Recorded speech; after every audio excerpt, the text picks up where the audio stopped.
That'll work. Okay, let me get that other replay for you. Ew.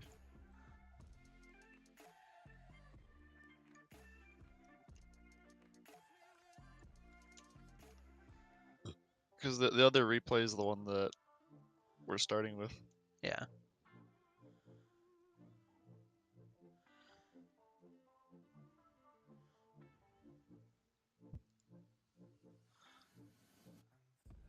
Oh god, did they actually send in the match history?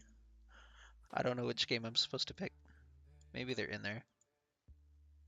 Nope, they submitted the same match history for all 3 games. Okay.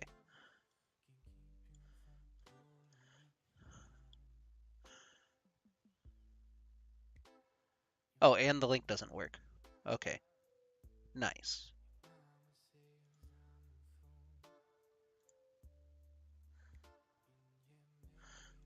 We're off to a good start. If there's anybody from, oh, I need to start the timer. Oh, no, I don't, because we don't have the replay yet. I know Kilgar's lurking. You might want to just DM him.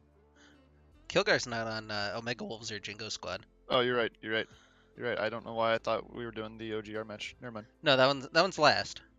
If anybody from Jingo or Omega Wolves is in the chat, do I want to play game 2 or game 3? I've got both of them, but I don't have match histories to tell me which one was better. And I watched like a little bit of game 3 last night, but I don't have enough to go on from that.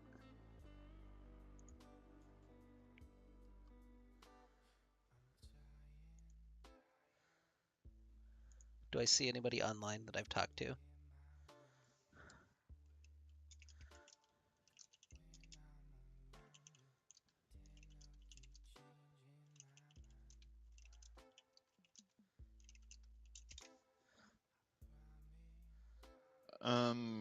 On a more serious question about our own squad, do we want our game 2 or 3 streamed, Aaron? 2 was a lot closer. I would assume 2. Alright, because I don't know why we would direct them though, because it was a lot closer. I got a Siren DM me, or Fussel DM me. I'm just gonna go with game 3. We'll YOLO it. Let me send it to you.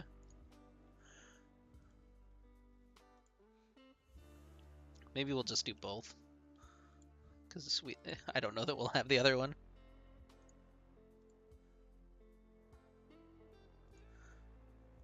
Alright, there, that's sent to you. I'm loading it.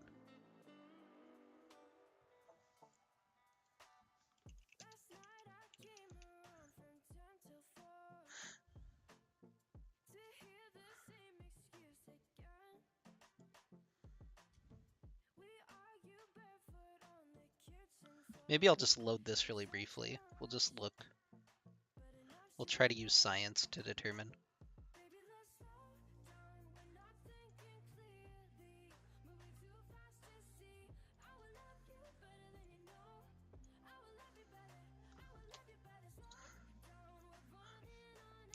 Hey, there it is. I'm gonna go ahead and turn on the timer. If we're not close, we're not close, whatever. We'll figure it out. Anybody alive out there in the chat? I like the title of this one.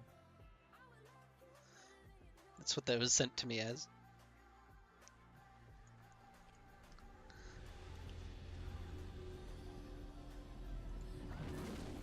Ooh, this looks interesting. I know it's because of an issue with the draft. That's as much as I've got. It doesn't look that interesting. Okay. We're keeping that in mind. I'm gonna open up the other one and see if it's any closer. This is what happens when you can't or don't send in the post-match form. We just don't know what we're doing. I didn't necessarily mean interesting in terms of like the game, more so of the picks and the various. Yeah, apparently somebody disconnected from lobby and they wound up with specifically one of those picks. I don't know which one.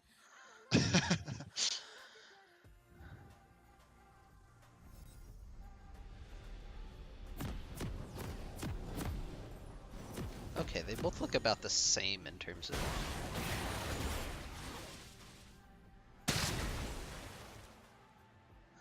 This one looks a little closer early game. Oh, I have more Discord messages.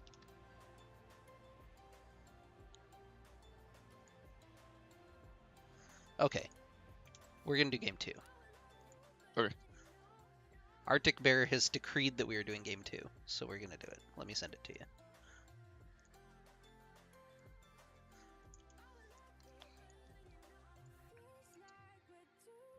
We'll let it be known.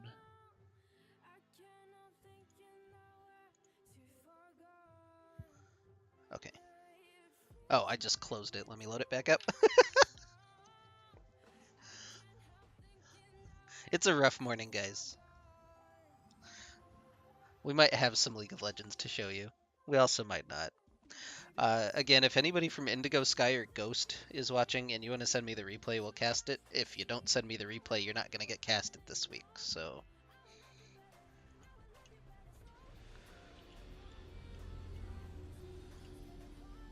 you got that on your heads. How are we doing on the timer? We got 2.5 minutes. Okay.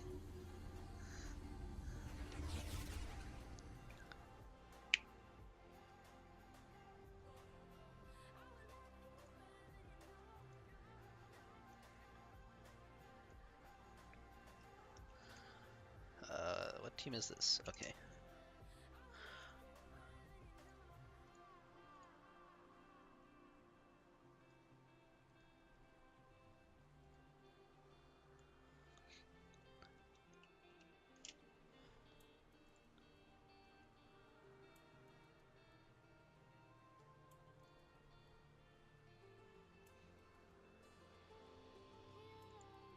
Did I break it?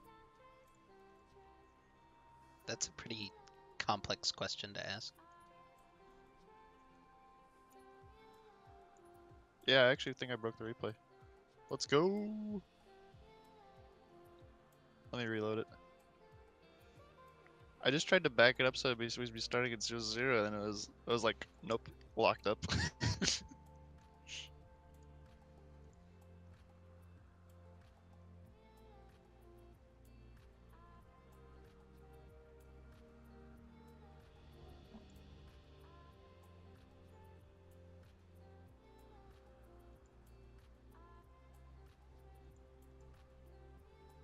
Alright, I got it this time.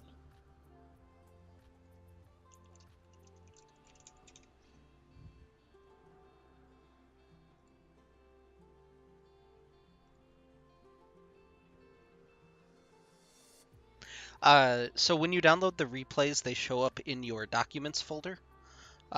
It's Documents Riot Games, and then you can email them to me, or if you can find me on Discord, I can give you the email address to send them to, or you're not the captain, so I don't expect you to fill out the post-match form.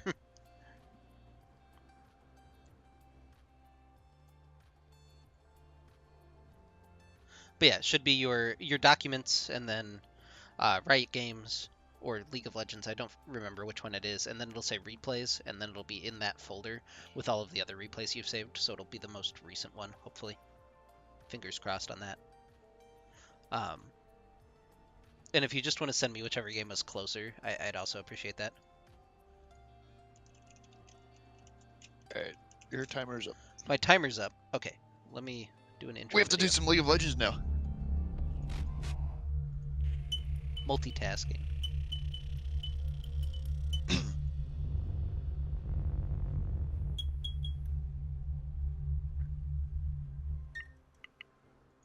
Welcome, ladies and gentlemen, to week 5 of the OKLCS. My name is Maristamatic. With me this week, back from his hiatus, is going to be Wing Nation. Yeah, the involuntary hiatus. Hey, we don't talk about it. How was your break? How was your week? It was fantastic. I got to watch the stream on the other end of it, and then just a normal week of nothing. Of nothing. All right. Of Uh, nothing. our first match today is going to be a relatively big one in terms of um, in terms of playoff implications, honestly, it's Omega Wolves versus Jingo Squad Gaming. Both teams are coming in at 1-2, and that means the winner of this game is going to basically slot into one of those top 5 spots in the division, and the loser will be, fallen down into one of the bottom 2, and that can be a little bit difficult to recover from. So, without further ado, are you ready to get into it, Mr. Nation? Yes, sir. Okay. In 3, 2, 1, we'll go. And spawning in on the blue side of the rift for this game is going to be the Omega Wolves. In the top lane, GetRECt will be playing Cho'Gath. Siverme Timbers filling in the jungle playing Hecarim. Luke in mid lane playing Veigar.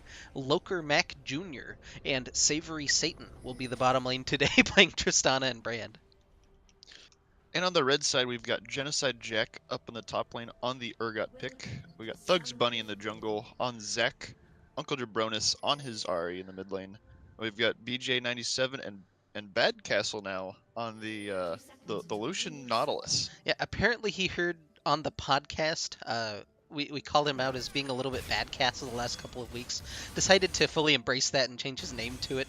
We're hoping that he can turn that around into some Chad Castle later on. Respect.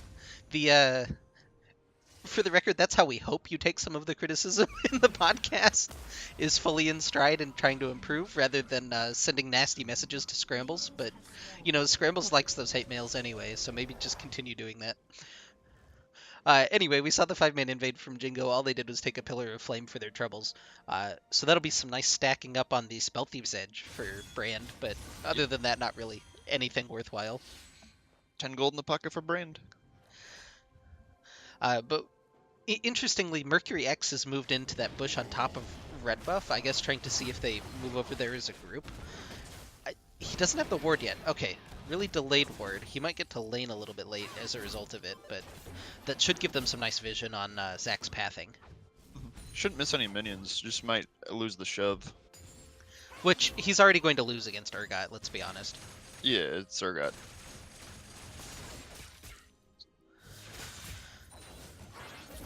So, Mr. Midlane Main, tell me about Veigar versus Ahri. Well, oh, never mind. Yeah, go ahead. Alright, Hook gets minion. We'll talk about Ahri Veigar. Alright, so Veigar's gonna need to take his sweet time stacking. Doesn't have, especially if he runs into a charm. Ahri's definitely gonna have an early pushing advantage. Veigar doesn't have horrible cooldowns, but he's normally using the cooldowns to last hit to get his stacks. I keep stopping here thinking stuff's about to happen. Yeah, so it seems to me like Omega Wolves has 3 lanes that are all going to be shoving in, plus they have... I don't want to say I guess neither jungler's really weaker or stronger early game. They're both kind of for right now. But Yeah. that means that you'll see things like Genocide Jack can shove in top lane and then go get a ward at the enemy blue buff. It's going to give a lot of vision and a lot of safety to Jingo Squad early because they're able to shove. I'm not necessarily a jungle main, but I do think if I were the wolves here, I would almost I think I would enjoy the lanes being shoved in, provided my Hecarim's not being spotted out too much in the jungle. Giving all the space for Hecarim to like just run through the lane, and just like knock them back into you. Hook gonna land from Bad Castle onto Loker Mac Jr. He goes ahead and ignites him. But not the full committal from BJ and from Bad Castle. Now the jungler's getting into a little bit of a scrap as Thugs Bunnies come in and invade. Flash forward from Uncle Jabronis. Grabs the charm plus the Orb of Deception. It's a lot of damage onto Luke plus the Ignite, but he'll get stunned up by the baby cage and take a meteor for his trouble. So that's all 4 summoners in mid lane right there. Yeah, it's very rare to see a Zac invading at level 3, but Hecarim also does get a little bit low in that first clear, and with all the specifically that vision on the blue buff, allow that one to happen. Yeah, all set up again by the pushing lanes. It means that they can get that advantage. That's a big chunk of damage from Savory Satan, but Boner Jams does a good job trading it back in that bottom lane.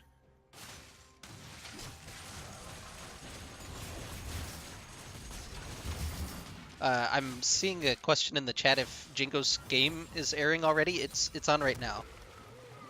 This is Jingo yeah. Squad. As should be shown by the nice JSG up in the corner. And you can also tell by the members of JSG playing in this match.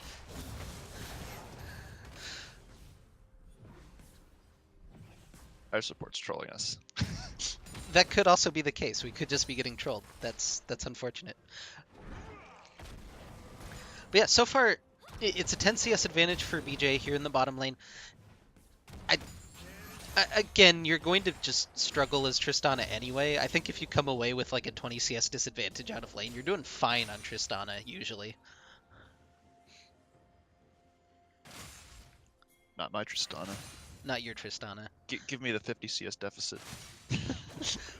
We need to see the Boar Rider or Yab into Tristana. Mercury X is going to get jumped on. Elastic Slingshot going to connect. They'll pull him back in. Genocide Jack just laying into him with the shotgun knees. It'll force the flash out of Mercury X. And here comes Silvermeat Timbers in the bottom side trying to make something happen on the other side of the map. Gets pulled out of the devastating charge, though. So that big chunk of damage from Predator not going to connect, but they're still trading back onto BJ. He's burning down thanks to the brand passive and Ignite. More heals coming out. It looks like the Summoner Spells had enough time to come back up in the bottom lane so that they could burn him again.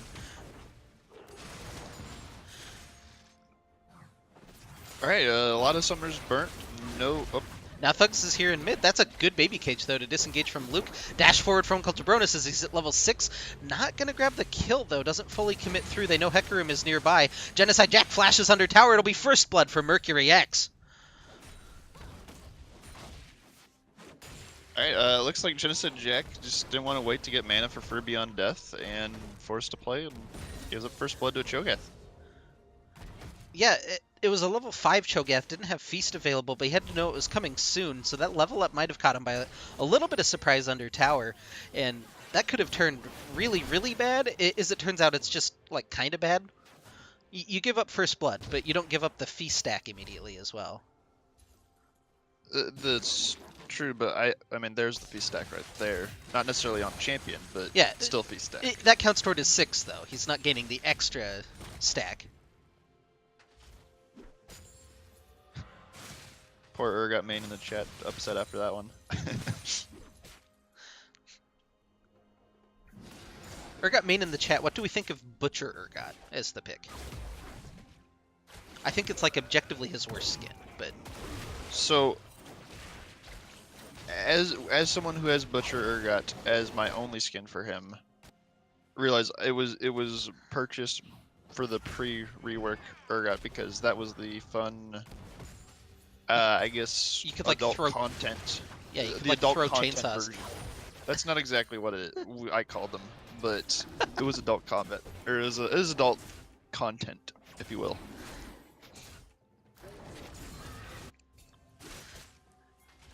Level 6 hit first for Silvermeat Timbers in the jungle. Thug's still sitting on 5. Zac is Zac, of course, slow clear. At least early. Yeah, we saw he got super low to his blue buff just now. If that had been warded, that might be an opportunity for Dragon or something on the map for Omega Wolves, but they're not quite aware of it. This is kind of an uninteresting trade in the top lane, but they're both getting relatively low. They both have executes in their kit. Ignite comes down from Genocide Jack. He's going to pull him in with a Fear Beyond Death. You're in the meat grinder. Round 1. So Genocide Jack with a little bit of redemption from earlier. Now Silvermeat Timbers is here in mid, going to kick back Uncle Jabronis. Gets the fear on the Unstoppable Onslaught. Dives under tower. He's going to take too much damage from the Orb of Deception, though. It'll be a 1-for-1 trade.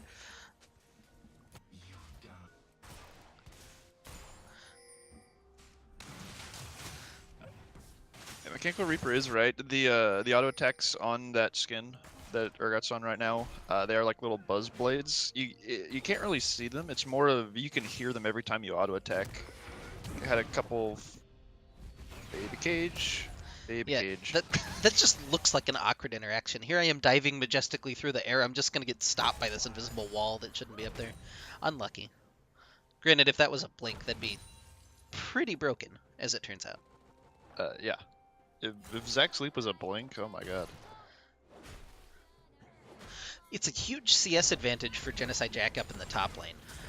That's the biggest difference. There's small CS advantages for Jingo in the other two lanes as well. So it's a huge farm advantage across the board. That's what the little gold lead that they have is basically made of right now. Mm-hmm. Curious what item Cho'Gath's going for first. Oh, devastating charge into mid lane again. They're targeting Uncle Jabronis pretty heavily. Gonna get the flash out off of the blue smite. I guess blue smite's pretty normal on Hecarim on still move Hecarim, speed. yeah. I'm just so Yeah, used to the red smite on like every jungler at this point. That's what I was gonna say. Mechanical Reaper was. That's what I was assuming just based off those two components first. But I feel like as a first item, Warmogs is still Warmogs. Like, Right. you've got that health threshold for a reason. Yeah, he won't get that Heart of the Warmog's passive immediately. Uncle Jabronis sees this moment, dashes in with Spirit Rush. He'll grab the kill with the Foxfire. Now Savory Satan in trouble. Buster Shot gonna, well, save him briefly, but not for too long as Bad Castle takes the kill with the Ignite. So 2 for 0 across the map for Jingo Squad. They're out to about a 2,000 gold lead. We'll see how they're able to extend that now. Really, there's no pressure on any turret, so it's going to be a little bit before we see that. Well, maybe not if bot lane gets hooked in. That was a good buffer from the rocket jump from Loker Mac Jr. As I'm saying that, they actually have enough pressure in mid lane, apparently. Unstoppable Onslaught comes in from Silvermeat Timbers. There's still one minion alive, so the tower not really helping out, but he will grab the kill. First tower goes over to Jingo Squad. He'll go ahead and abduct both of them back into mid lane. He takes a kill, Thugs Bunny does, and now Luke trying to fight Thugs Bunny. He picks up another Bloblet, just keeping himself a little bit healthy, and he'll actually survive the gank without or with his passive intact. I guess you got the outcome you wanted. You lose a life, but you get first blood, or I mean first brick in the mid lane. Let the Ahri start to roam and get picks in the jungle, get vision on the Hecarim. Yeah, Thugs. And more importantly, help get control of that Infernal Drake. First dragon to help the more early scaling team keep going. Yeah, I'd like to see them start on that. I don't know if Thugs has quite the health bar to do it just right now. Genocide Jack pulls in Mercury. We're just going to see some trading, I think. The spectated camera just likes when damage is being done. This is a huge CS lead, though. Opening up to almost 50 now at 12 minutes for Genocide Jack up in the top lane.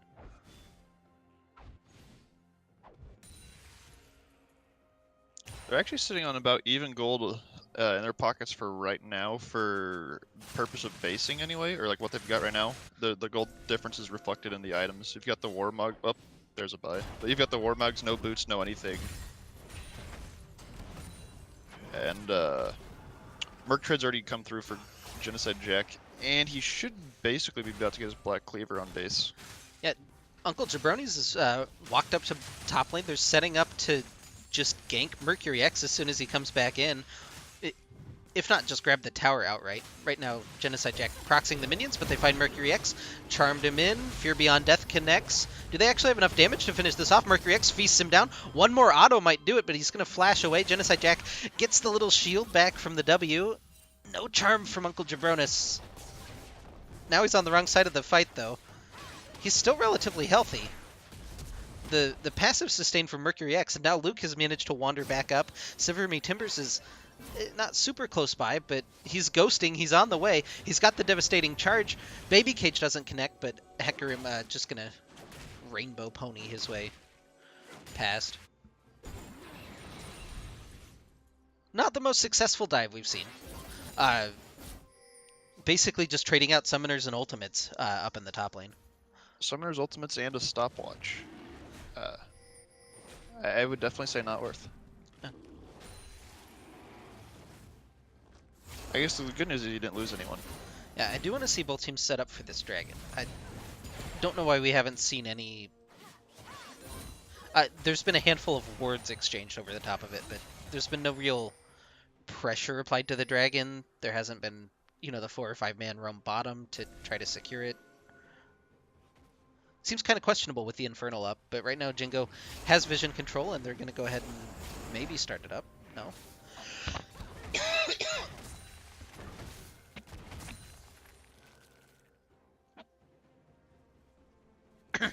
I need a cough button. This is kind of an interesting decision from Omega Wolves. They're actually on the Rift Herald right now. I mean, I don't think they sacrificed a dragon for it, even if there was knowledge, just because Cho'Gath feasts on the bottom side. Yeah, Bad Castle's in trouble. The bunch of ultimates come down, but they're not able to kill him off. Now the teleport coming through from Genocide Jack. BJ may be looking to turn this back around. He's going to hip thrust forward. The Rift Herald has officially gone down now in favor of Omega Wolves. We'll see who actually wound up with this, but I don't know about the teleport even from Jingo. Like, they give up the control of top side of the map. They could just have that free turret up there if he'd stayed up. Instead, they don't get the kill at bottom. Now they're going to jump onto the Infernal Dragon, but the members of Omega Wolves can all at least be in the area to maybe respond to this.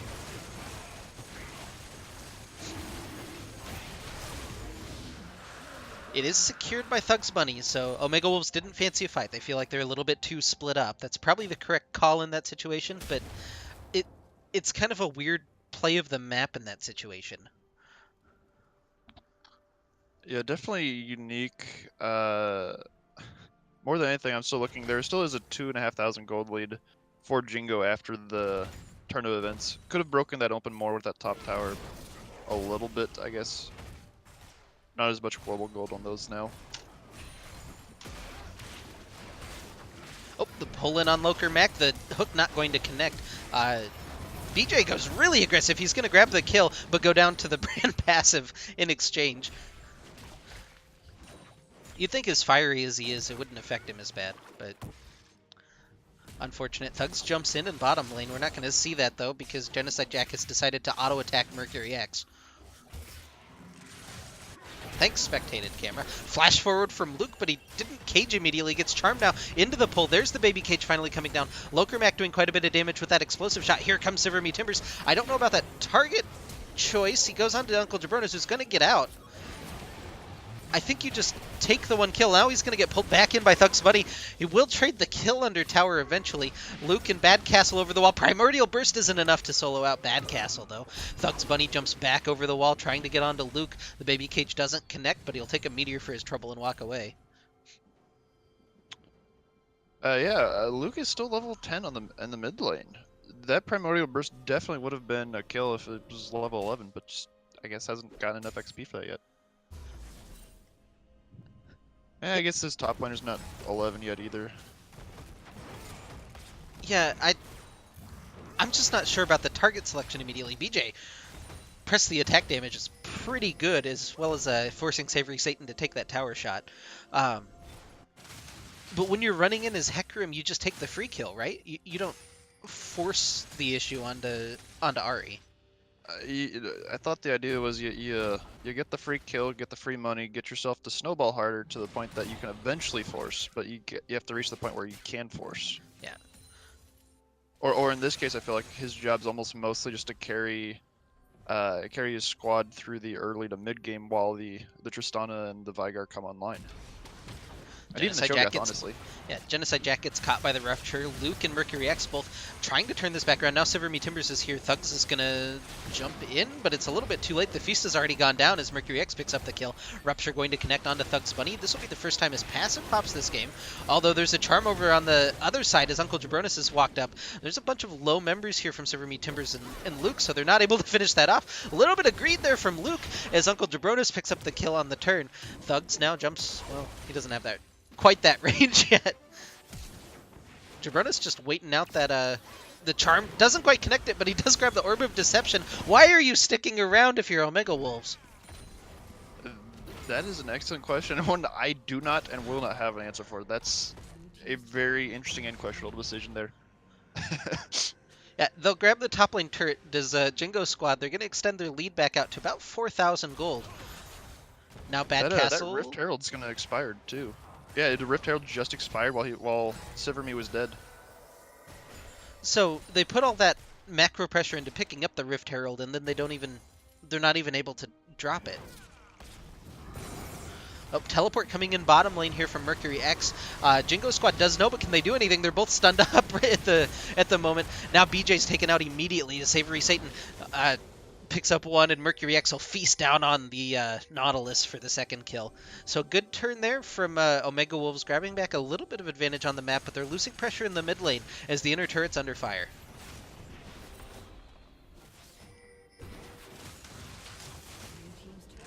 As far as the 2v2 lane though, I absolutely love that Brand Tristana lane.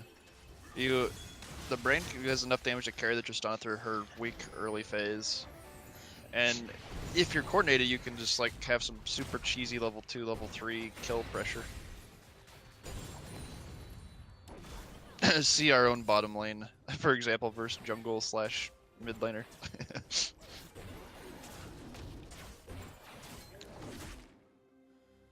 Yeah, so Omega Wolves at least scrap back the 2 kills on the map, but they lose more pressure in that mid lane. This is going to make it even more difficult for them to grab defensive vision in their own jungle. So you want to see Jingo Squad start to get that aggressive vision in Omega Wolves jungle. If you're Omega Wolves, what kind of play are you looking to make? Are you just continuing to try to scale, or I mean, I would what's the say call? you continue to scale, but you have to keep an eye on the neutral objectives here. Baron is up, and in 45 seconds, that's well, a little bit less than 45 now. It's another Infernal Drake spawning. You've got the Cho'Gath Feast available. You've got a relatively small. Silvermeat Timbers jumps onto Boner Jams. That's going to do a lot of damage. He'll get feared back in. Lokermac picks up his first kill of the game. Now Bad Castle in trouble as well. He doesn't have the dredge line to pull himself out to safety. It's a double kill for Omega Wolves, and now they're picking... That's what you do. Yeah, they're pinging the turret. Hopefully they grab this and then the dragon.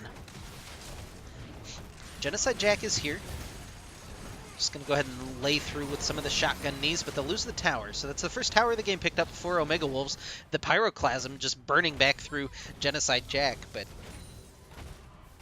nothing permanent. Now the dragon gets started up by Silvermeat Timbers. Do you think this is a little bit greedy? No, the bottom lane's still coming from Jingo Squad, so they're not going to be available for a fight. That's 5v3. Sure, your jungler's mostly out of mana. And your support is now dead. Yeah, it was a little greedy to try to turn, but other than that, it seemed like the right call. So that'll even up the Infernal Drake count. That'll feel pretty good as the Vygar Tristana team. Oh yeah, oh yeah. All of the AP. 1000 AP Vygar one shot. My grandmother spanked me after this one. The dream could be achieved. That's an unfortunate life. They'll grab Jingo Squad will grab a tower in exchange in that bottom lane. At least get some gold back in their pocket. Thugs is looking for an engagement. I don't know that he wants this. He's going to pull in Mercury X, but now the rest of the team collapsing from the other side of the turret. Fear Beyond Death doesn't connect. Actually, all 5 members will be able to respond here from Omega Wolves. Bad Castle's in a bad spot as he gets taken down. On the other side, ooh, tries to solo out Genocide Jack, but Luke not quite able to pick it up. He will go down and to Lokermac as he jumps forward. So it's a 2-for-0 for Omega Wolves on kind of a weird engagement from Jingo Squad. Definitely an interesting call. I don't know about trying to dive a Cho'Gath at 22 minutes. Even with 5 members, it still takes long enough that people could respond. It just so happens that Omega Wolves was already in the area, so they lose 2 lives. Genocide did prevent the primordial burst, like kill. I guess he had barrier, I think, from the unsealed spellbook. Third Infernal Drake is the next dragon, so one more spicy fight coming up here in a couple minutes. I was just checking in. Mercury X does have enough health now. He's at 3,600 health. He's at 5 stacks, so able to regen with that Heart of the Warmogs passive. Abduct coming in. They're going to grab Luke into the enemy team, and that should be well, that was not as clean as I'd hope. Boner James takes a lot of health in damage in return, but they do pick up the kill. Looked like a couple canceled auto attacks from Boner Jams made it look not as clean as it probably should have been. Yeah. Seiko pointing out the 9 vision score there from the Hecarim, 23 minutes. To be fair, he's an 80 carry main. He doesn't. What is vision for ADCs? Bad Castle trying to make an engagement happen. Instead, he's the one that's in trouble as he'll get burned down by the explosive shot. Culling comes back out, but it doesn't do anything because there's a Hecarim right there. Kicks him back into the team. A double kill for Lokermac Jr. He's 5-0 on that Tristana now. Like, I don't want to say quietly, but all of a sudden he's got a bunch of gold. He's going to jump in on Uncle Jabronis and solo out the assassin. They try to pull him back into tower. He'll take another tower shot, but he jumps back in on Thugs Bunny. The passive is still up. Don't get baited by that, but he's got heal left alive. Teleport coming in from Genocide Jack. I don't know. he'll save Thugs for the time being, but is it even really worth it? Hip thrust forward, not able to connect. Fear Beyond Death. It just hits Cho'Gath. The big meat shield body blocks it for Omega Wolves, and he'll keep the rest of his team members alive. I don't know if that was intentional or not, but Mercury did step into the path of that Fear Beyond Death, so maybe it was intentional, prevented the execute from being a possibility, or maybe it just was nice timing. We're gonna give it to him. We'll call it intentional, no matter what. All right. All planned, calculated.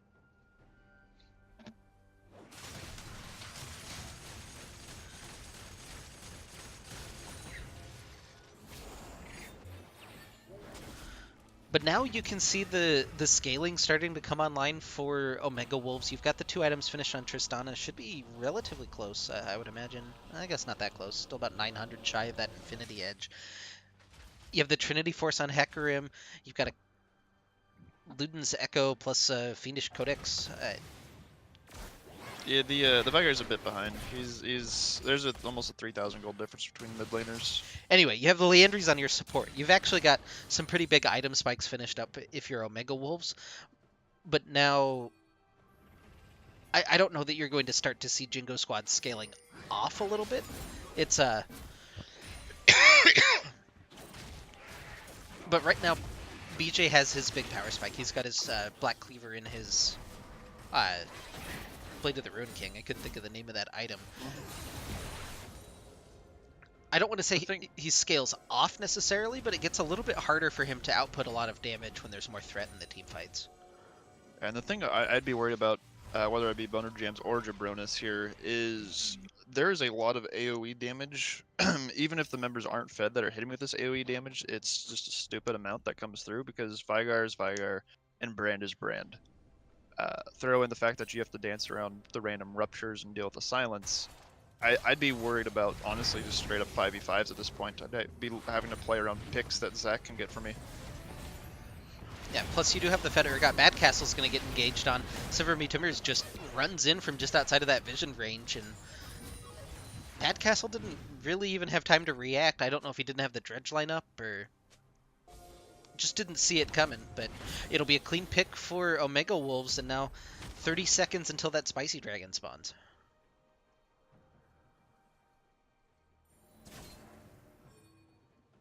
I suppose as far as someone to lose outside of your jungler, losing a support right before the neutral objective would really suck just because the lack of vision. Oh. Well, the lack of vision plus the lack of engage now from them. They still have the Zac, but being down the Nautilus doesn't really help. Savory Satan, meanwhile, bites off a little bit more than he can chew, and he'll go down. Thugs Bunny gets jumped on. Well, he jumps on Luke, excuse me. They'll abduct him back in. Uncle Jabronis goes over the wall with the Spirit Rush. But this is just going to set up Hecarim for a big devastating charge. Feast goes down onto one. Genocide Jack's around the side as he picks up one in return. The fight's just kind of really spread out. The Buster Shot knocks him back to battle lines now as Genocide Jack getting onto Mercury X. They will take down the Cho'Gath.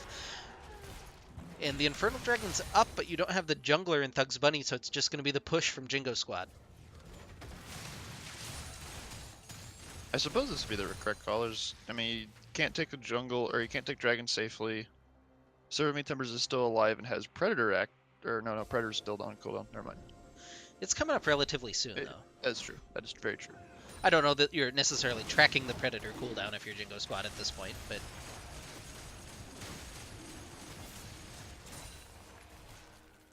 They're fighting back for vision. He's got the blast cone, though. That's the important thing. That hasn't been taken away from him. Bad Castle around the side will get stunned up by Savory Satan. A little bit of damage coming down. They're going to abandon the Infernal Dragon for now, and Silver Me Timbers will jump on it. Oh, this seems a little bit risky in return, though. Loker Mac looking to jump in over the side. It's just cleaned up. There's no engagement from Jingo Squad.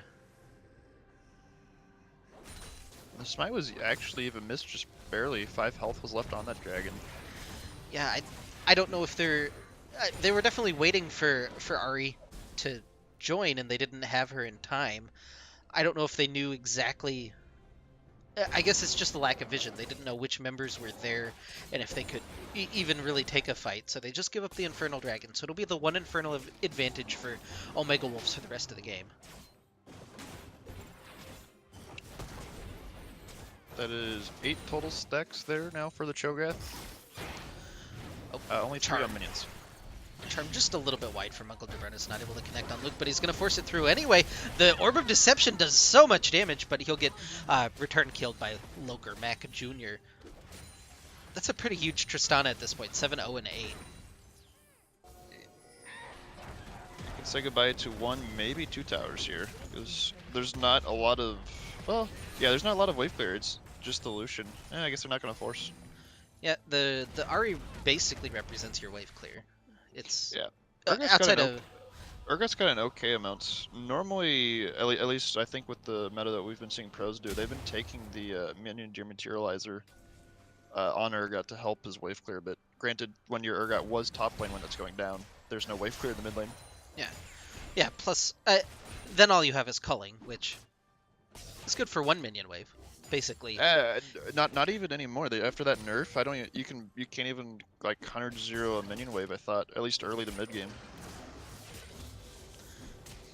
It should represent a minion wave. We'll phrase it that way.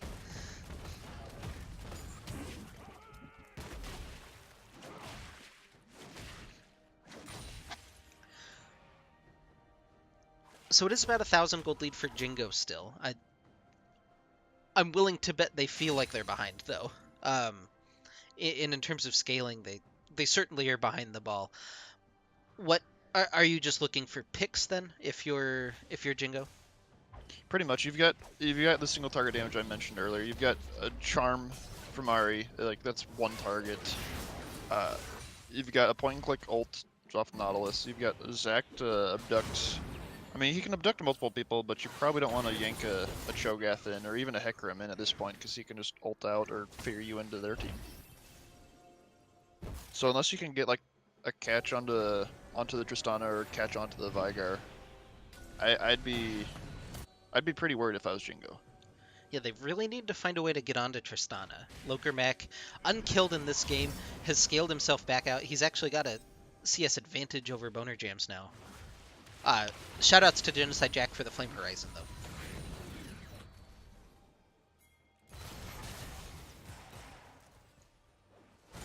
Not an easy thing to accomplish at any level of play, but with the 110 CS advantage right now.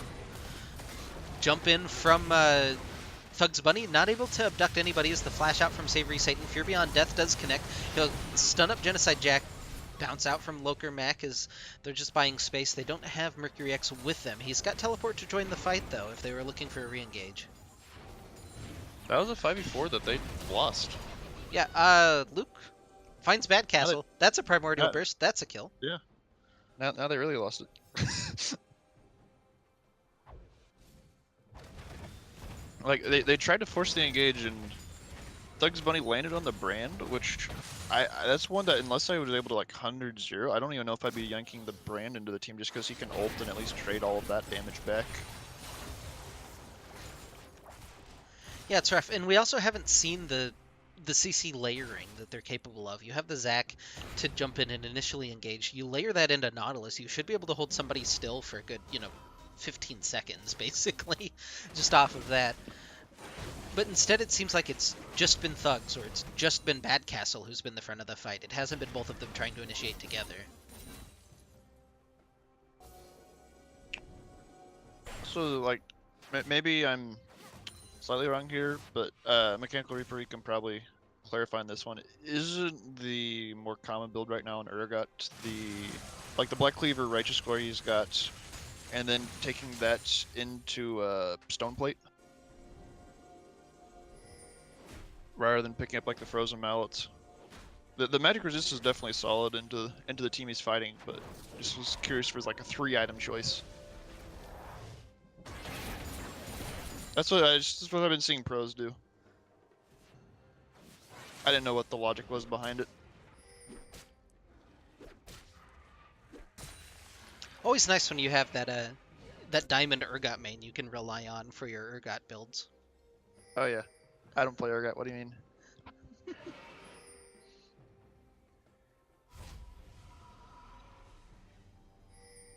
Well, unfortunately or fortunately, Urgot is in the meta right now. It's always a scary time when you play that underappreciated champion and all of a sudden they're in the pro meta and now everybody wants to try to play it. See old Aatrox. Rest in peace, my love. Right, killed my champion, ladies and gentlemen. We missed the opportunity to hold non-stream funeral for old Aatrox. F. Can we get some Bible thumps in the chat for old Aatrox? I'm gonna get you with an F anyway. Or some Fs. I'm not picky. Anyway, Jingo wants the Air Dragon, and Omega Wolves wants the Baron. I think that's a definite trade up for Omega Wolves if they're just able to trade these objectives back out. It's at 3,000 health. There's not going to be a contest available. Yeah, that's... well, they're going to find Loker Mac, maybe? Oh, the rocket jump didn't quite take him over the wall, but the flash does. The engage being forced by Thugs Bunny. Jabronis is over the wall, just trying to find a pick, but not able to connect any of that critical crowd control onto anybody. Bad Castle goes ahead and uses the depth charge to try to find something, but now Devastating Charge coming in? I don't know that Omega Wolves really wants a fight right now either. Savory Satan gets caught over the wall. He'll go down. Genocide Jack picks up that kill. He's on a killing spree. And you got Baron off 1, but that's still Baron for Cloud Drake. Yeah, that's a thonker, honestly.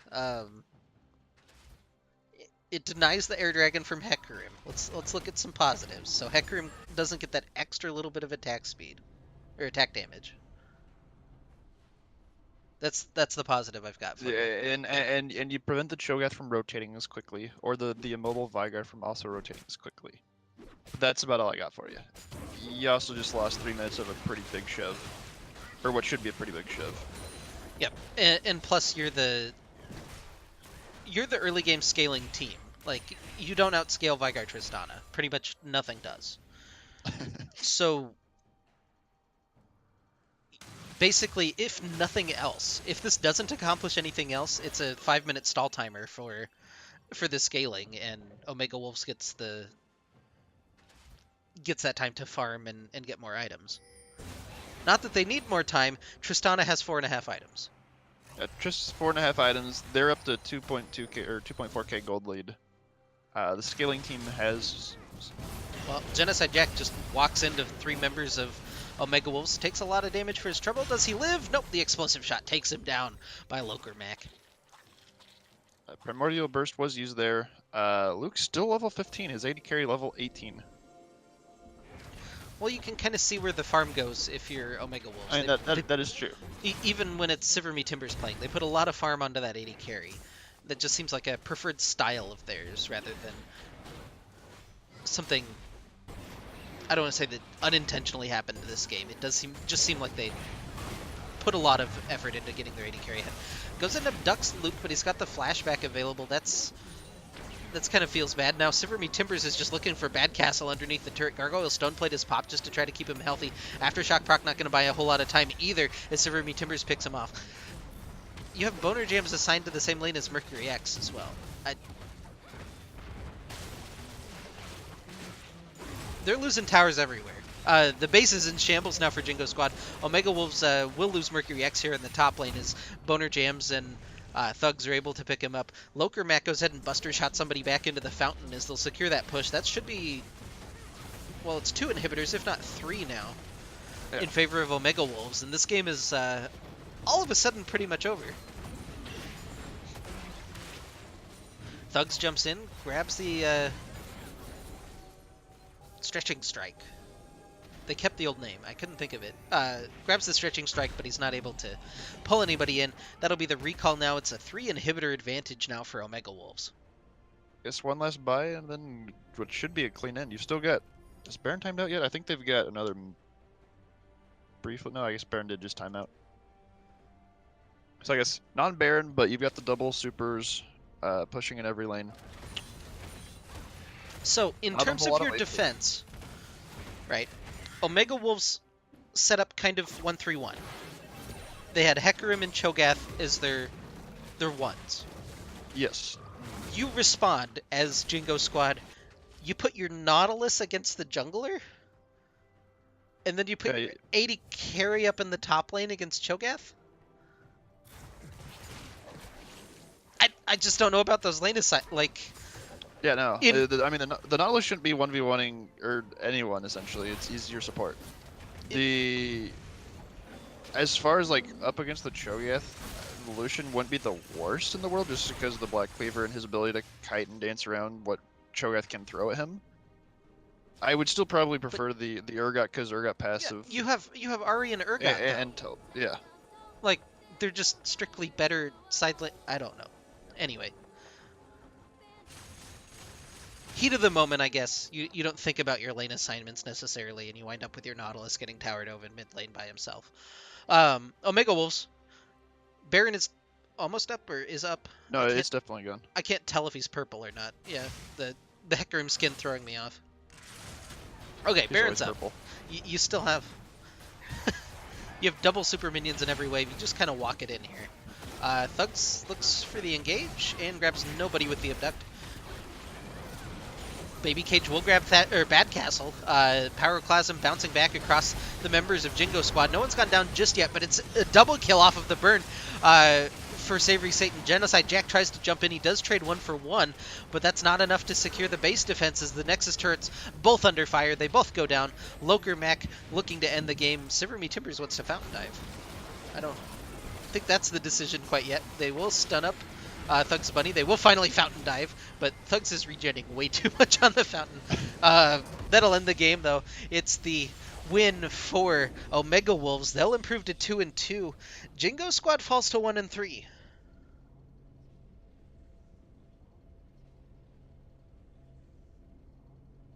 I mean, that's the division you talked about. What was going to happen? 1 and 2 squads. One gets to slide in to compete for that playoff spot. The other one not necessarily looking super hot and trying to make it back in. Yeah, it's going to be a big uphill battle now for Jingo Squad. In some of their games, they've looked very, very promising. Even in this game, they had the early lead in both of their solo lanes. They even had the early push in bottom lane, and then it just kind of fell apart from them based on a couple of really bizarre macro decisions. Yeah, very bizarre was very correct. So anyway, we'll step aside for just a couple of minutes. We'll be back with our next game. It's going to be Bingo Squad, the The other squad. the other squad. You can't call them sister teams because they're not affiliated for some reason. But it'll be Bingo Squad versus Landsnack. So don't go anywhere. We'll be right back. I'm a go.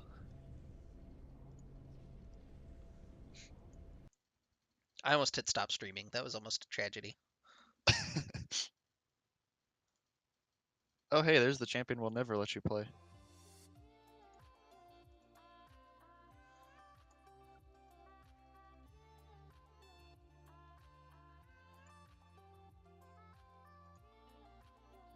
Okay, I should have the ghost replay as well. So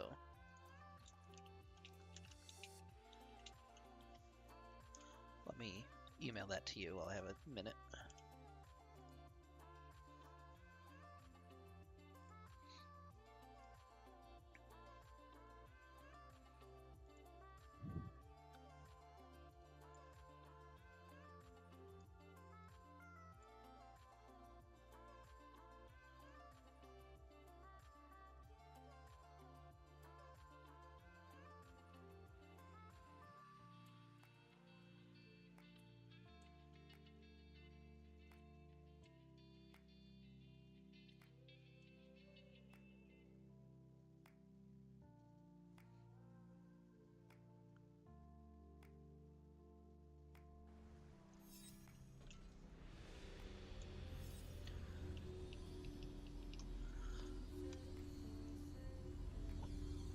All right.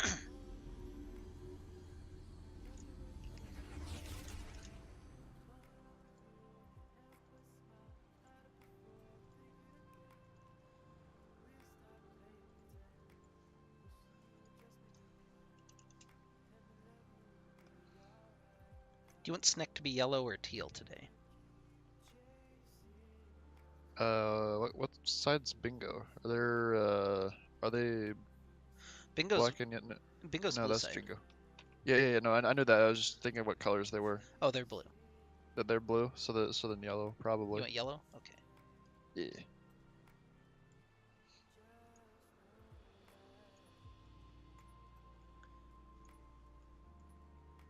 All y'all with your not LCS order. And your role swaps. Jesus. Okay.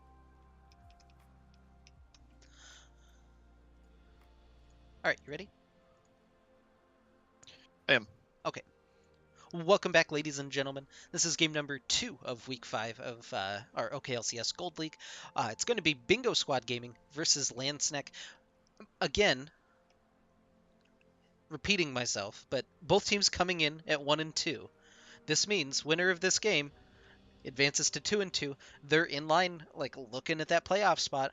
Loser falls to 1 and 3. They're not looking at that playoff spot. They have an uphill road to climb. So again, another big standings implication game coming out of our second game of the day.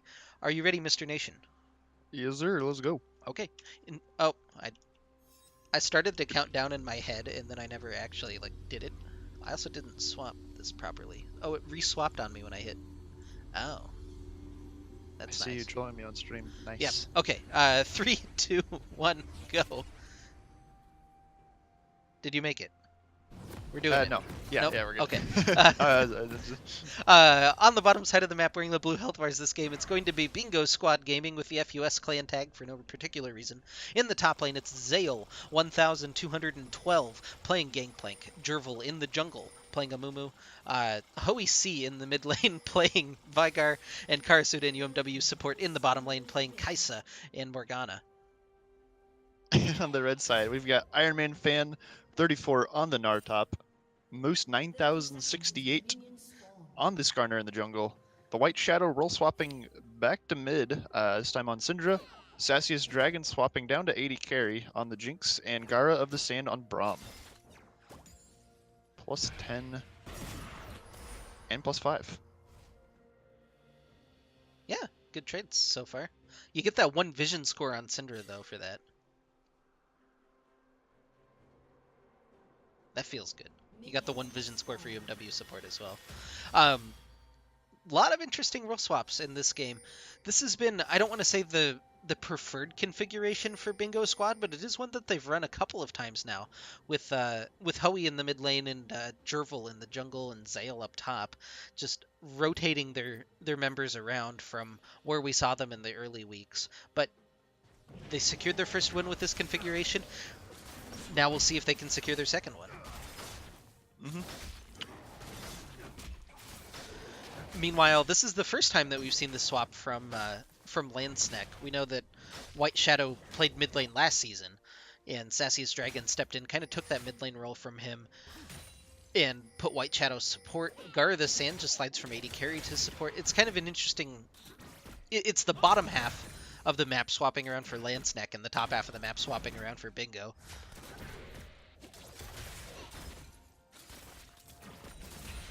Anyway, we'll see how well these players can do in these new positions. Yeah, I just looking at team comps, I almost wouldn't expect a whole lot early out of Bingo. They just need to take their time and scale with their squad. Gangplank, Vigar,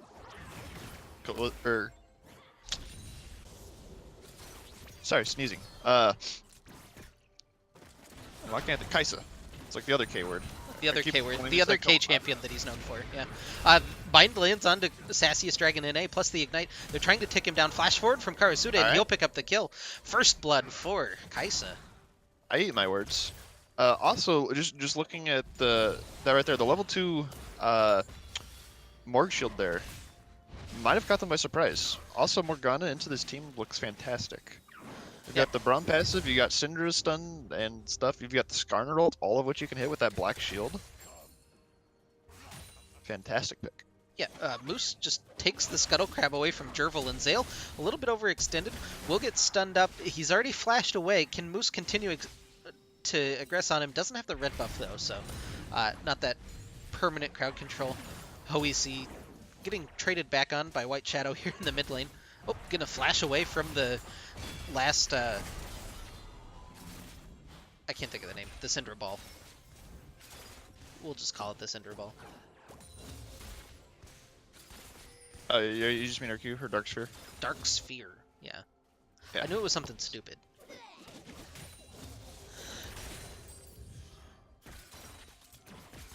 Anyway, I actually like this Gangplank versus Gnar matchup quite a bit. It's not Uh, it's not completely terrible to play as Gangplank, which means that it's a good matchup. I was gonna ask you how it is because I feel like Gnar, while he's irritating with his harass, you're able to sustain through it as GP between grasp and I'm assuming time warp tonic and all the stuff you take nowadays. Yeah, it's not the worst lane, which means that it's actually a good GP lane because most lanes are the worst lane for GP. Karsuda gets slowed up by the Winter's Bite. That's a really good Dark Binding, though, from UMW support, able to grab it onto Skarner and prevent further engagement. We're going to see Morgana be the Janna of this game. I just think pretty much anything that Landsneck wants to do, Morgana can say no to. You've got a You couple of want to have champions fun that this just want to... game? No. Yeah. You got a bunch of champions that just want to run straight at her. Can lane easy Dark Bindings. Plus you have Black Shield if they get close enough. It's a rough life. It's a good pick. I like that pick a lot in this particular situation.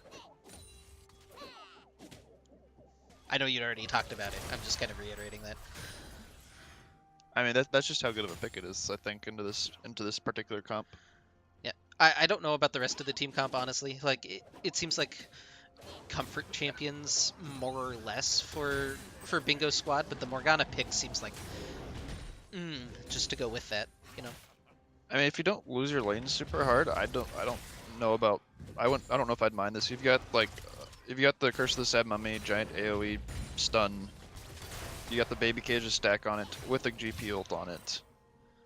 While there's a Morgana with with her Dark Shackles or whatever they are, Tormented Shack. I don't know. No, Yeah, I'm confusing her abilities now. But if there's a and then weakness, you've got yeah. if there's a weakness, it seems like you don't have a whole lot of AOE damage, which can be negligible in some situations. Also might be a little bit more difficult to get onto the Jinx. If Sassiest Dragon can pop off on the Jinx. Unfortunately, not really seeing that so far with the one death plus already going back for the second time and buying 2 longswords. But here comes Moose into the mid lane. They're just not able to really find an opening anywhere. It seems like Moose really wants to have these aggressive ganks. We usually see him, you know, just living in lanes at level 2 and level 3 as Poppy and just not able to find that entrance as Skarner. Oh, steals away another Scuttle Crab from Jervil, but here comes the rest of Bingo Squad able to collapse. Moose just kind of scooting back through, though. Yeah, you'll grab the Scuttle Crab and scoot a boot. That's all you can really ask for from a Skarner. Pretty much. Be irritating. Be powerful. Ooh, that's a Dark Binding lands over the wall. Sassiest Dragon will take a chunk of damage for his trouble. About half of his health, even. Yeah, that's a real nice binding. I like the refillable potion from Sassiest Dragon. It seems like in this situation you're getting forced out a lot rather than just sinking a bunch of dead money into health pots. Go ahead and buy the refillable. Why not? White Shadow and Moose are both here in bottom lane. They take the Blast Cone over, but again, there's just no entrance for them. It's well warded by UMW support. And again, it means that it's a lot of time invested for essentially nothing for Landsneck. And it feels like they need to get the ball rolling here before too long, or else they're just going to get super outscaled. I would like to see level 6 from Moose before he does anything else. I will say that. You need that Impale as sort of the crowd control starter for pretty much any of these fights.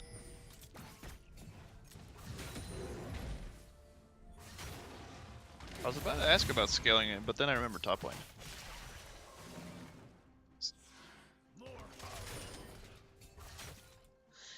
Yeah, you got Gangplank, you got your late game insurance, you got your barrels.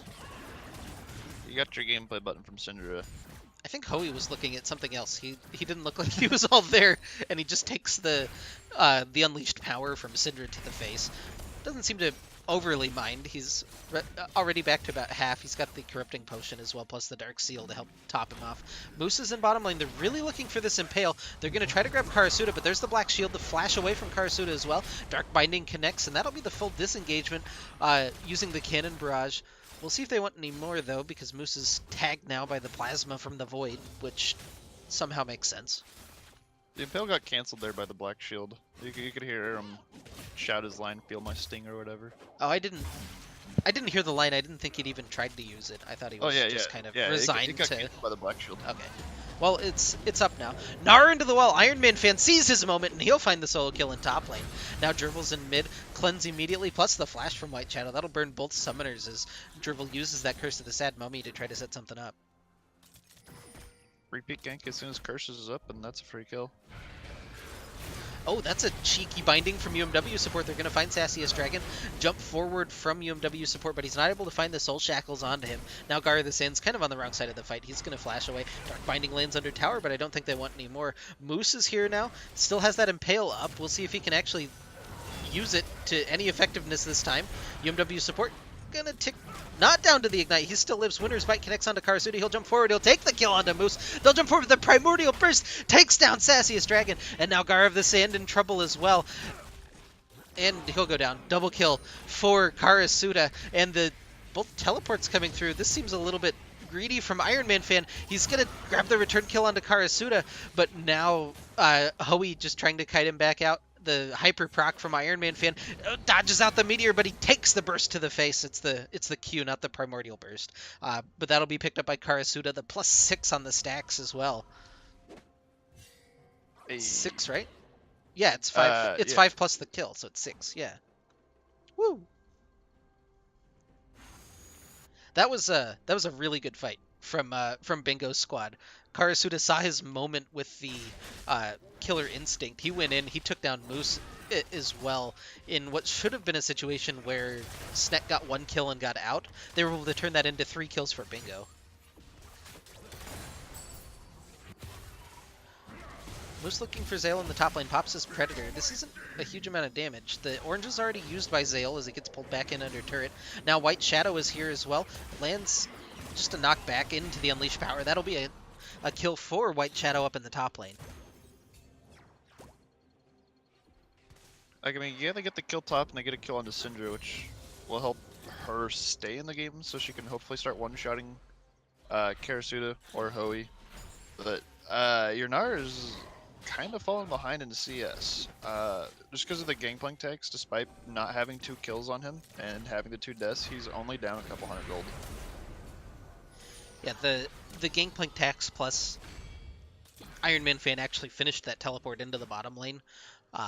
Zale didn't make that trip back down, as we saw. He got ganked as a result of it. It'll be the Rift Herald going down. We'll see if Landsnet can actually drop the Rift Herald this game. Yep, they're using it right now. So already a more successful Rift Herald than we saw last game. Jervil is just soloing the dragon, by the way. There's not really any vision on this, and once they see that Rift Herald top, they know that they're free to do it. It's an Ocean Dragon, so, you know, not the greatest thing in the world, but does go over to Bingo Squad. Zale is here, and now Hoey is roamed back up. If he can land the baby cage, they might be able to grab some kills, but Iron Man fan hops away from the baby cage. Did the tower actually go down? No, it's still alive. Just barely. Hanging in there. Still alive, but that Ocean Drake will help Zale sustain even more through the Gnar poke. Maybe keep that tower alive for way longer than it should have been. Yep, Jervil is here in the bottom lane. Doesn't land the bandage toss, but he'll flash forward for the Curse of the Sad Mummy, and there's nowhere for Sassiest Dragon to go as he's taken down. Now they're just pumping damage into the Braum Shield. Gar of the Sand will stand behind me back out to safety. That's a forward 1 Kaisa. Yeah, it's a 4-1 Kaisa with a finished Stormrazor compared to Sassiest Dragon sitting on Berserker Greaves, 2 longswords, and just picked up the dagger. Give me your analysis of the item builds there. Well, never mind. Moose is going to grab Hoey here in the mid lane. Unleashed Power comes across. That wasn't the full damage from that. And Hoey will flash out to safety. Wasn't the full damage of Moose blew his East while still, like, I don't know if it was like as Scatter the weak hit, or if it was like as Hoey flashed in the mid lane. But either way, his E missed and they didn't chain the CC. Yeah, Otherwise, Hoey should have been dead. Yeah, it should have been that kill onto Vigar, but just a little bit of a misplay there from Landsneck, and they're not able to grab that one. There's the first tower of the game going over to Bingo Squad. A lot of gold in the pockets of, especially the bottom lane members of Bingo Squad. Zale's doing a good job hanging in here. He's 0-2, but he's... I mean, look at the gold totals. It's 200 gold in advantage for Iron Man fan. Can't really ask for a whole lot more as Gangplank. Yep, you're Gangplank.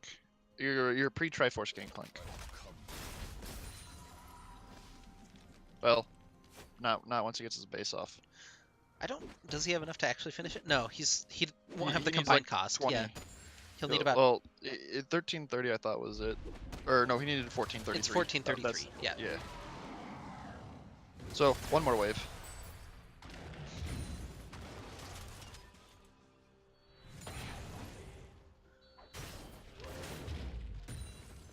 Yeah, I don't mind the tier 2 boots rush. It's just that you're really behind, not picking on the item build from Sassiest Dragon by any means. If you never had the gold to buy the BS sword, you can't buy the BS sword. Right. UMW support. Oh, has the Shirelia's Reverie. That's a little bit unexpected. He'll go ahead and grab the Soul Shackles onto Iron Man fan, and now there's 4 members all of a sudden in the top lane. And, well, the other 4 members of Landsneck were just chasing Hoey down through the mid lane. They have maybe an inner track on the mid lane turret. I would take a mid lane turret for a top lane turret, if you can. Oh, Cannon Barrage, the big equalizer from Bingo Squad. So they won't be able to grab this push after all. Teleport coming in from Zale as well. They're maybe looking for an engagement. Dervil just kind of wanders alongside, says, hi, Landsnick. And of course, nobody wants to be his friend, so they all run away.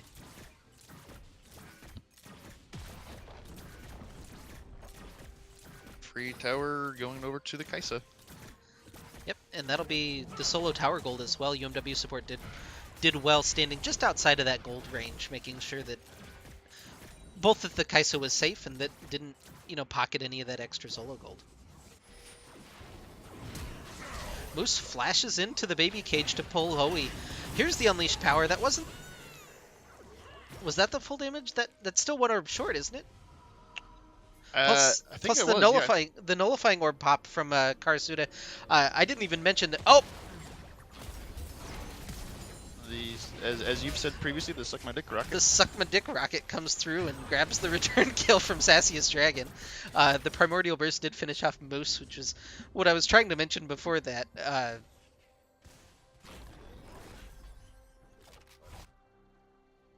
Yeah. Anyway, the White Shadow has continued, in all of these engagements mid lane, has been 1 orb shy.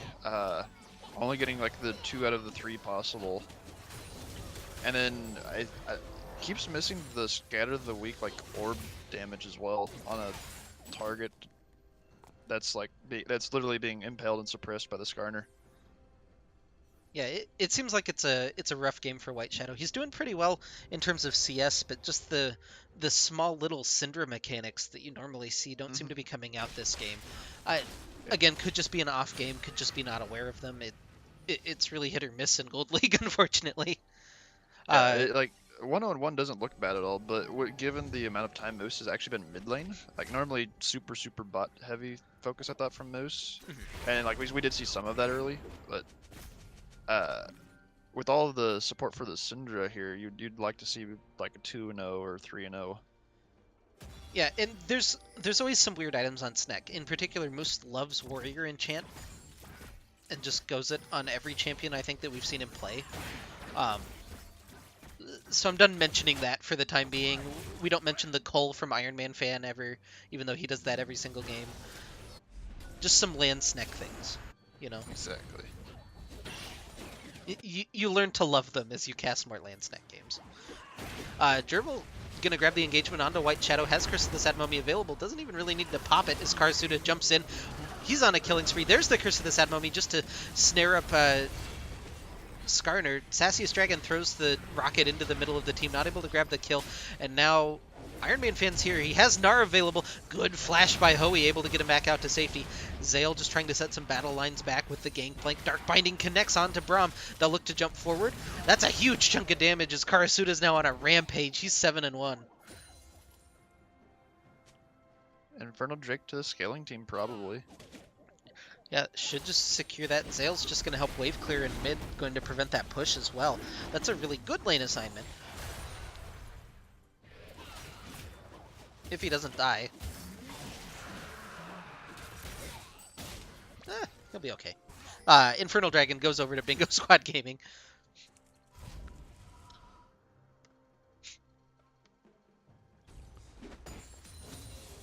Okay, so should be able to hit her pretty big 2-item spike, so she gets her base off. Looks like she's grabbing a red before. Yeah, I think just a little bit shy right now is 1400. I think you need 16 or 17. I'm not It's sure like- about Rage Blade combined. It's 1425. Well, no, that's without the. Oh no, he's got the Amp Tome, so it's fine. Yeah. Yeah, more than fine. There's the Rage Blade. We'll should have another part as well. Dagger. Yep. That's quick maths, you know.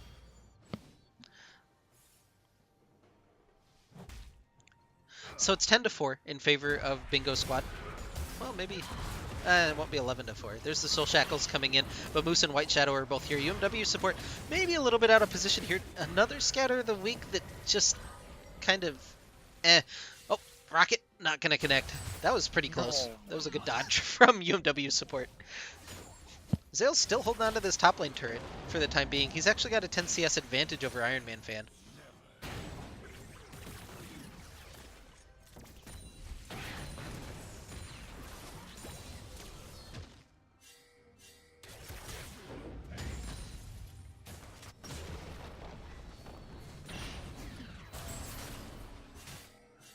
Oh, Jervil up here in the top lane looking for the engagement. Iron Man Fan's already chucked pretty low.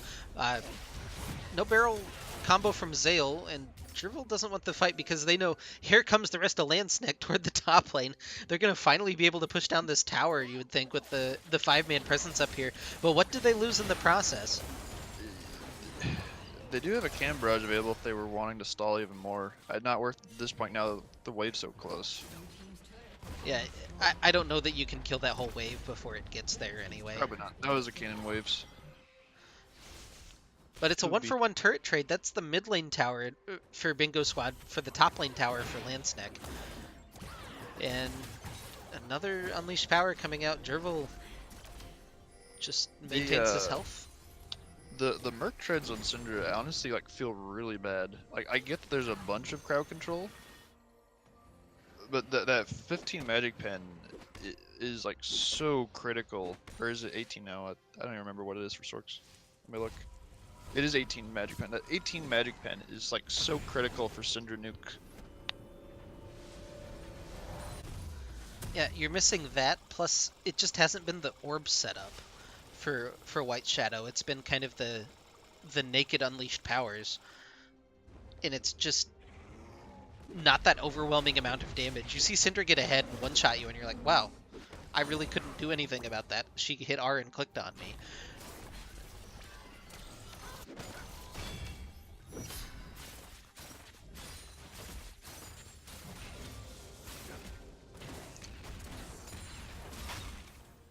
But this bot lane for Bingo Squad Gaming has been their big strong point all season, and they're coming up big this game. 7-1 on Karasuda, 0-8 for UMW support. Where was this the first couple of weeks? Oh, well, we're not going to get time to talk about that. Jervil goes ahead, finds the Curse of the Sad Mummy onto 2. They'll take out Moose immediately with the Primordial Burst, and White Shadow forced to flee for the hills as well.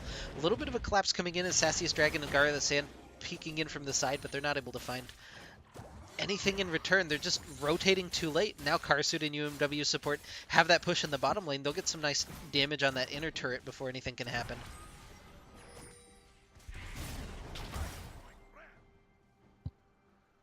Probably didn't get that much damage off on it actually. Just escort a minion wave in.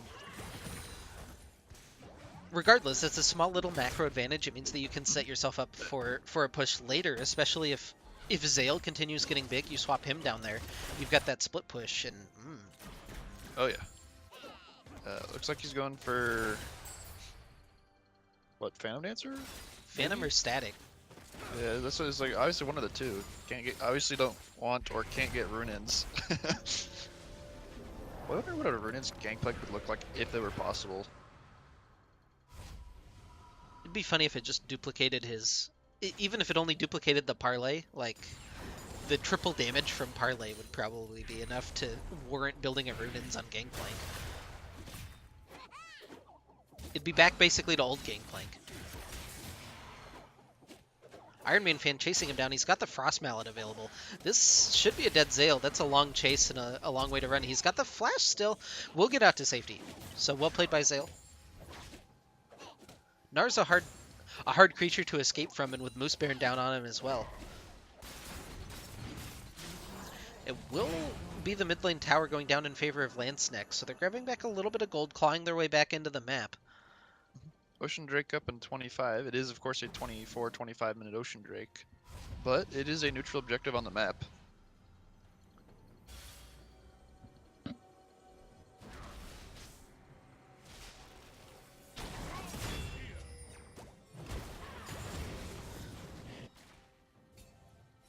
Yeah, looks like Bingo's going to have the vision control for the time being, at least.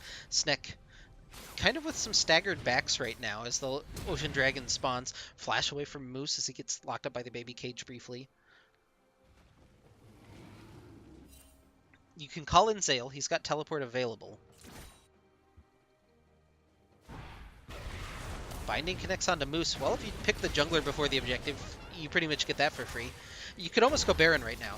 Karasuda jumps forward. He finds a lot of damage onto Sassius Dragon NA. The missiles just ticking him down. They'll just settle for the Ocean Dragon, though. No need to get super greedy at this point. So double Ocean and the Infernal in favor of Bingo's squad gaming. Well, running up mid, I don't know if it's just to start an Aaron or if they actually want maybe to look at Baron still. You do have Kaisa to absolutely shred this thing. Yeah, you have Kaisa. Gangplank takes it relatively fast. Looks like it is going to be the static shiv for Gangplank. I guess you could go rapid fire cannon, but I don't know what good that really does you.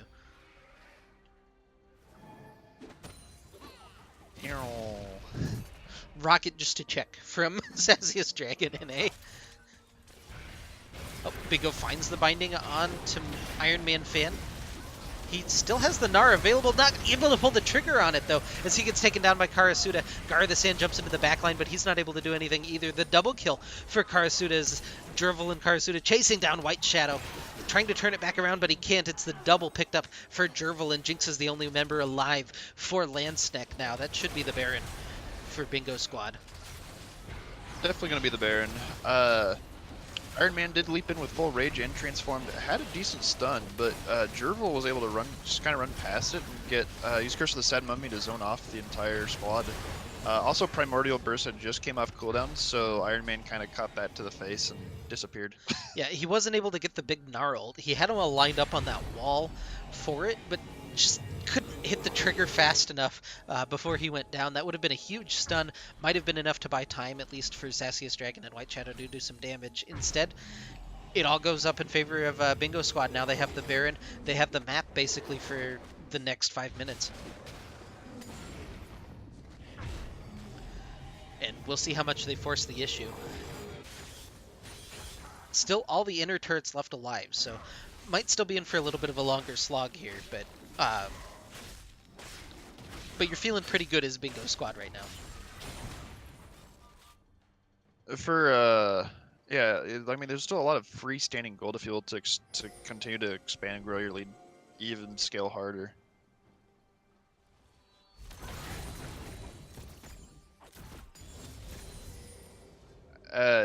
To be fair, Droopy, you can't see it because I think Maris has his chat turned off, but there's been a lot of pauses this game because UMW's been playing on about 1,000 ping this entire game.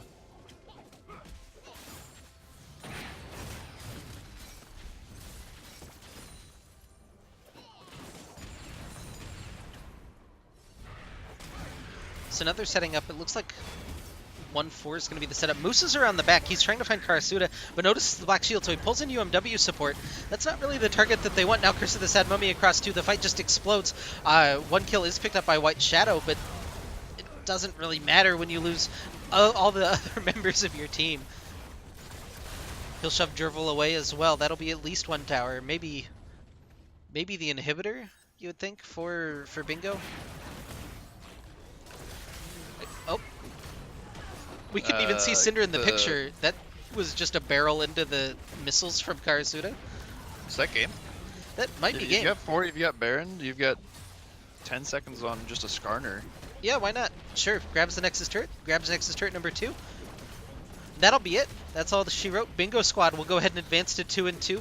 They'll sync up with Omega Wolves now for that spot, but they lose the tiebreaker to them because they lost to them earlier in the season. So right now, Omega Wolves sitting in that last playoff spot, and a little bit of work to do for the rest of these teams.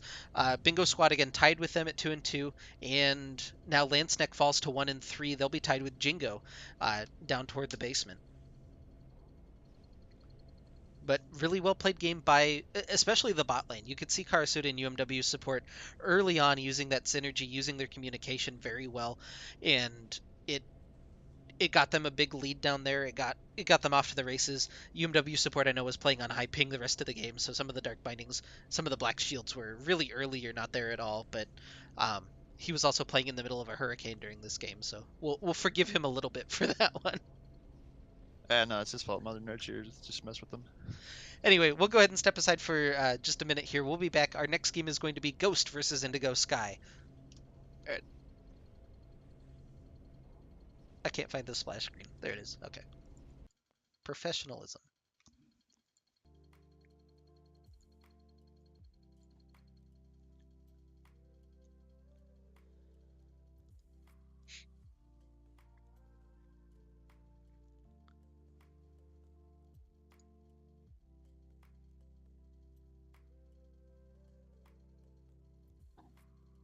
Uh, so this isn't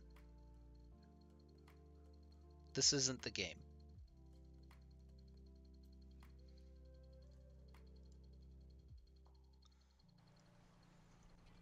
This looks like a solo queue game. In fact. All right.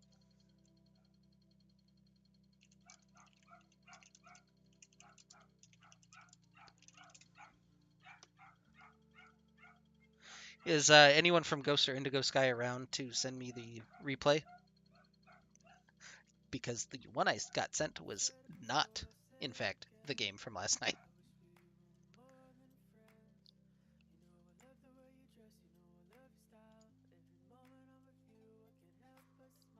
Also, apologies. There appears to be a dog barking behind me. I don't know if that comes through on stream.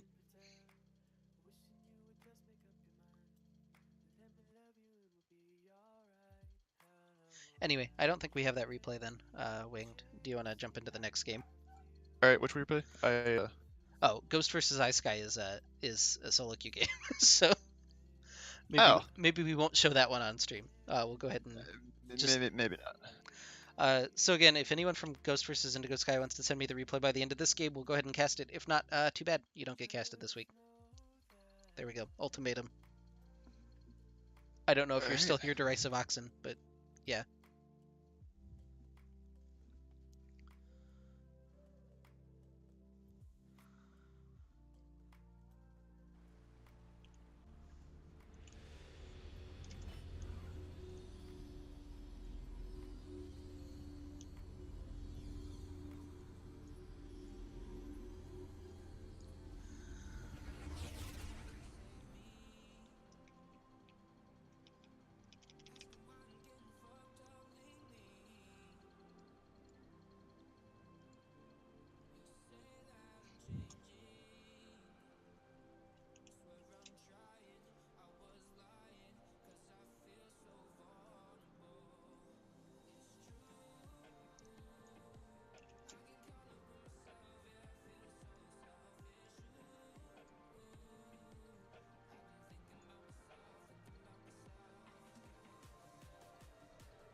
Yeah, just checking back. No one submitted the post-match form, so unlucky.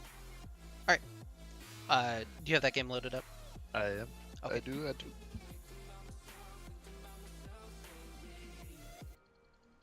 right. Welcome back, ladies and gentlemen. Uh, could be our last game of the day. Could not be. We'll find out later. Again, if there's anybody from Ghost versus Indigo Sky watching, we'd need the replay from your game last night because no one sent it in. I know the result. I'll spoil it on stream, and then we won't cast if we don't get a replay. So just have that hanging over your heads. But we're going to get into our Demacia game this week. We have Oklahoma Gold Rush taking on Piltover Pokes. This was our featured match of the week on the podcast, and for good reason. OGR comes in at 2-1. OSU comes in at 3-0. These are two of the top three teams right now in Demacia.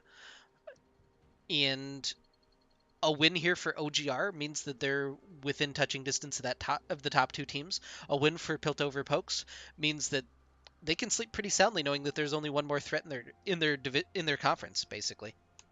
Yeah, just, if they win this, it's just TLP for them to have to deal with, and even then, 4-0 is you're looking pretty solid for a playoff spot.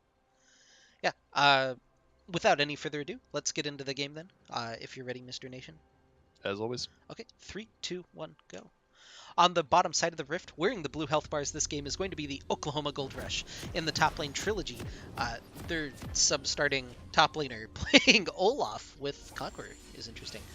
Scrambles in the jungle playing Zac. Thunderstorm in mid playing Lysandra. And Duvrangan Ivory, the bottom lane playing the Lover's Lane. It's Xayah and Rakan. And on the red side, we've got Majestic Emu up on the top side playing Poppy. We've got Brenticus on the Jarvan jungle. We've got an invade being spotted out by a swag flag. Kilgar in the mid lane with Echo. I'm going to be watching that one personally as another Echo player here. We've got OSU Alarm and Silercia as the Twitch Morgana lane. I always have to say Thunderstorm with that, particular enunciation, just because Agent A2 did every single time he did anything. Trilogy and Thunderstorm going to find Majestic Emu and Kilgar at level 1, just trading a little bit of damage back. Those some of the hypest calls that A2 had were just like, Thunderstorm rolls through the team. I don't do any justice to Agent A2. I'm sorry. I'm sorry, chat. It'll be the bottom side start for both junglers, though, so we'll see them lined up on the same side of the map. You'd think with... honestly, both junglers get pretty low on their first clear, but that second clear definitely in favor of Jarvan compared to Zac, so we might see Brenticus get a little bit aggressive early on. Whether that be an invade or whether that be just trying to make a play, knowing their team, you would want to get your bottom lane ahead. Piltover does do a pretty solid job playing around OSU Alarm, getting him fed. Yeah, and this is one of the first times we've seen Alarm not playing Ashe, not playing Jinx. So I'm curious to see how the Twitch looks from him. The Twitch Morgana lane versus the Lover's lane usually should be that all-in advantage for Xayah and Rakan, but maybe we could see the shove out of Twitch Morgana. I'm not really sure how this lane is going to break down, honestly.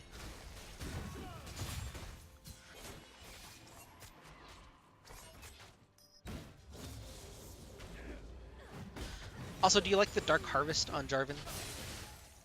That's the way the jungle's been trending. Is like almost everyone's running Dark Harvest. The damage nerf to Electrocute has just made it worth to pick up Dark Harvest for the overall damage you're able to get off the marks.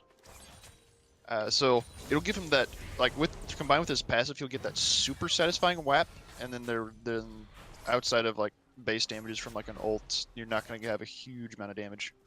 Was the Jarvan passive buff this patch or next patch? It's the patch that's coming. Okay. Where it's down to a 6-second cooldown. I just remember seeing a buff for it. I couldn't remember where. Yeah. I know you're usually more up on that, but yeah, it's this coming patch. Jarvan passive, at all ranks, I think is now just 6-second cooldown. Plus he gets the updated visuals as well, so that Dragon Lance looks really cool, and the Cataclysm looks like ass.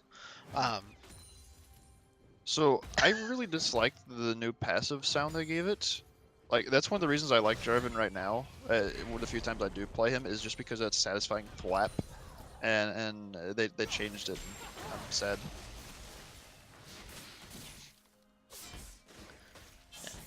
Do you like Summon Airy on Lysandra as well? I guess that's the other kind of, So, I don't want to say weird keystone, but I don't know if I'd even call it weird, because you can apply it super, especially against a melee laner like Echo, you can apply it pretty often. do Do you get the Give shield it, on your self-heal as well? Yeah, I guess that makes sense. Now that I'm thinking about it, I just thought you'd want Comet for a little more damage. if you're playing around your jungler and you're playing to kill, absolutely, I would go Comet. Given that Scrambles is on Zac, Lissandra isn't the highest of damage mid laners, at least unless she like, snowballs out of control. Yeah, Trilogy getting some good damage down onto Majestic Emu. They both have the Corrupting Potion to try to stack back up, but good damage coming down from the Undertow and the overhead smash from Olaf. Oh, the Dark Binding finds Scrambles, though.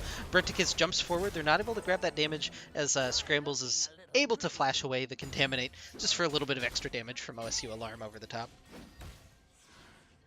Just think about this. This is sort of an interesting top matchup. You've got like Poppy gets tankier the lower she gets, and the lower that Olaf gets, the more attack speed he gets, right? Or does he get lifesteal too? Lifesteal as well, yeah. Yeah. So I wonder who wins in the battle of low health duels. It all Probably depends the Olaf, on. I think. It all depends on guess when it depends Olaf on gets the Ragnarok. W. Yeah. I feel like between W and when Ragnarok and or the whatever Poppy's ult is, the Keeper's Verdict is popped. Alarm getting really low. As you see the all-in potential from Duvranga and Ivory as they go ahead. The extra damage from Zaya's W on Rakan is just disgusting, and that's why they're so significantly better together. The added dash range is pretty. It's good, but it's not like disgustingly good. It's really just that extra W damage that makes them pretty broken, in my opinion. Maybe other people disagree, but I mean, we saw like back when they first came out and were being played pro play, they went over like how far you can engage as Rakan, provided you've got a Zaya in there, and it was like 1.5 screens length worth between like your EW and a flash. And it just is and you can do that in like what 0.3 seconds or something stupid. It's very hard for anyone to react to. yeah, that's more later on in the game, I guess. I just hate them in lane more than I hate them later on, I guess. The more I think about this mid lane matchup, I'd almost rather run Electrocute personally into Echo if I was Lissandra. While the damage was nerfed, the cooldown was reduced, and I could apply that every 30 seconds without too much difficulty against an Echo. Plus, if I'm playing just for like the team, I could run Ultimate Hunter. Theory crafting with Wing Nation. Trilogy getting a little bit better of this trade in the top lane. The Undertow connecting onto Majestic Emu as well. This doesn't look like a half bad matchup, honestly, for Olaf. I don't know when you would really want an Olaf top, but this seems like an okay time to have it.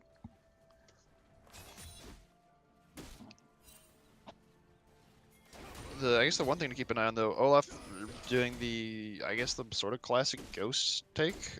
He can get trapped in a cataclysm and just sit there. Yeah, the Jarvan Jacuzzi going to be relatively rough. Zaya doesn't have an easy way out of it either. The ult buys some time inside the Jacuzzi, but you can't leave it. And we'll see Kilgar and Brenticus both jump in bottom lane. Ivory taken really low, but the shield's just keeping him healthy through the Twitch poison. A lot used there. I guess in terms of summoner spells, Kilgar burning both of his sums to jump in, but it does burn them out of Duvranga and Ivory as well. So we could see that return, especially once Brenticus gets level 6.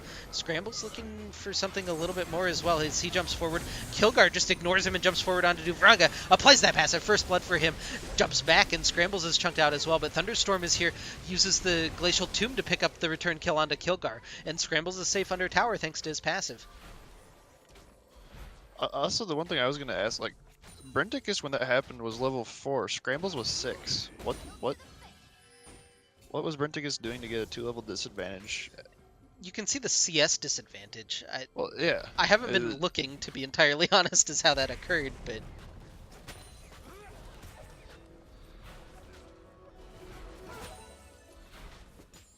Yeah, I'm not sure. We haven't seen them fighting over scuttle crabs or neutral objectives, so it just has to be the power farming for Scrambles. We've seen Brenticus at least poke in a little bit toward top and toward mid lane. So I don't know if that's just the time investment got him behind or what's happening there, but Regardless, Scrambles has level 7 now and an assist. So he's feeling okay. The 1-for-1 trade does get Kilgar rolling, though. Something to keep an eye on as the game progresses. Hmm. One kill on an Echo feels so good. Especially, like, Lissandra, I'm assuming, was taken as a counter pick attempt into Echo. The idea is Echo jumps in, you press R, you press W, whatever. The thing with Echo is, I feel like, as far as an assassin's concerned, he's probably the most balanced of them. Because, like, if he gets that kill, he can take off with it. But he also has a weaker early game compared to, like, someone like a Katarina or most Ragnarok other already assassins. popped for Trilogy up in the top lane. Sorry, go ahead and continue. No, you're fine. It's just, I'm assuming he wanted to scrap and was stunned. He was like, I'm gonna scrap as soon as I can. Let's go.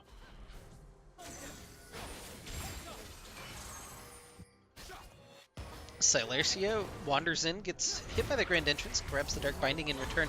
Alarm just chunking out some damage across. No ultimate pop. The Soul Shackles was for Silercia, though. Oh, Brenticus comes in, grabs the Cataclysm onto 2. Scrambles and Thunderstorm both locked in the pit, but Trilogy around the side will pick up the kill onto Brenticus. Now Kilgar trying his best to run away. He will get snared up and will get killed. It's the double kill for Trilogy on the Olaf.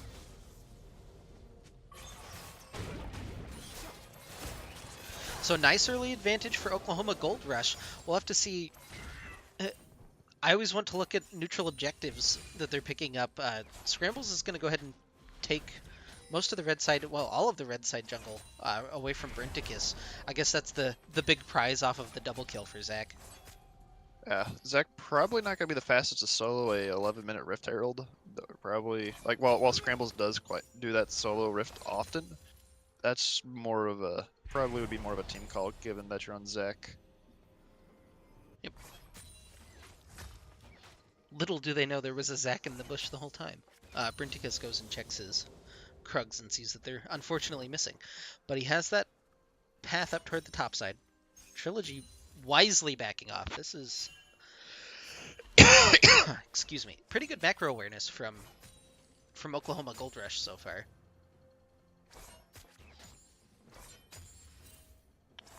But now Thunderstorm wandering... Nope, just gets the word. Here I'm trying to guess what's happening, and it's just not happening for me. Unlucky. Yeah, it's like the game just slowed down after that reset. They're just like, all right, we're gonna farm. Yeah. Get vision. You have the Bilgewater Cutlass on Twitch compared to the BF Sword on Xayah, so pretty even scaling so far here in the bottom lane. Even CS, but there's small CS advantages pretty much in every other lane for Oklahoma Gold Rush so far. I don't know if I'd even quantify 30 as small. That's a pretty big one for Thunderstorm over Kilgar in mid so far. It is. You also do have to keep in mind that Echo is going for a Proto Bolt, and that's going to be it's a very cheap item. It's like 2650 combined cost. So even with that deficit, they'll hit their one-item spikes pretty close to each other. Stun lands onto Trilogy, but again, top laners trading damage in 2018.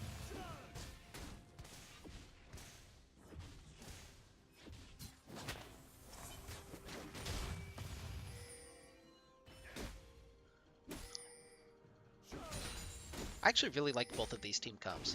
I was just trying to think if there was a particular strength or weakness to both of them, but they both seem pretty well balanced, honestly. It looks like pretty good drafts from some of these gold teams compared to some of the, I don't want to say glaring weaknesses that we've seen in some of the other teams, but these both seem pretty well mixed. I know from past games that we've had, you like having a dive buddy as your Jarvan and Echo as your dive buddy. This time you got a Poppy as a dive buddy too.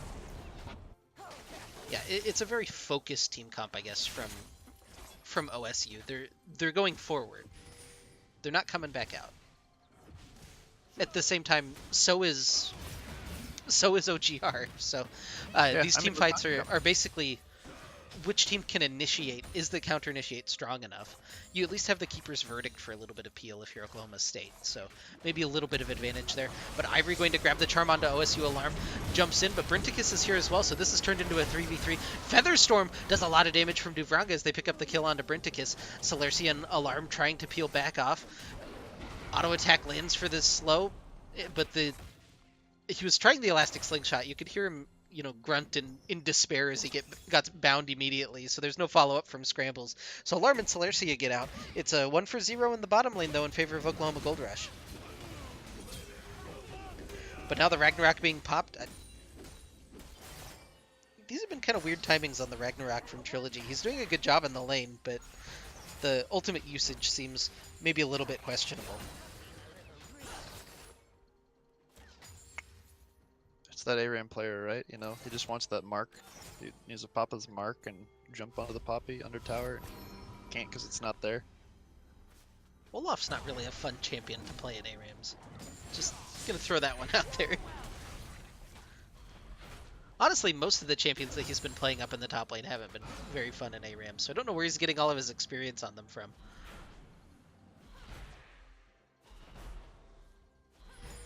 I like this, Papa Inticus.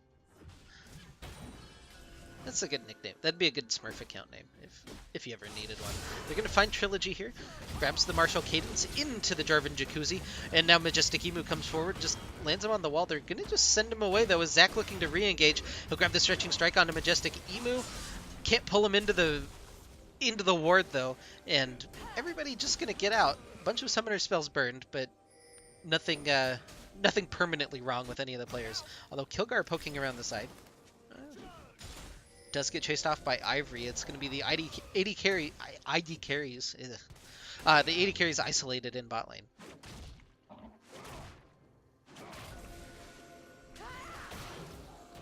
Brenticus. A little bit low there, playing with a little bit of fire, but able to get out using the Blast Cone. So the red buff successfully stolen away from OGR, just taking incremental advantages at this point. It's about a 3,500 gold lead across the board from OGR. But Duvranga might be in a little bit of trouble. Celercia wanders back to the bottom lane. Soul Shackle under tower. Into the Rat-a-tat-tat under tower. Celercia...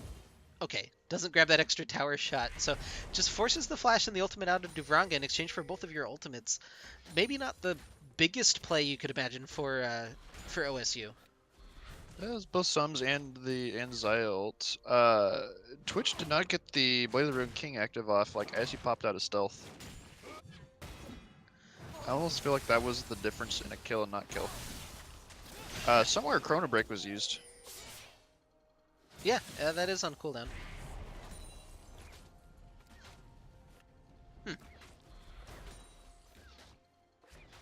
Look at the vision from OGR right now.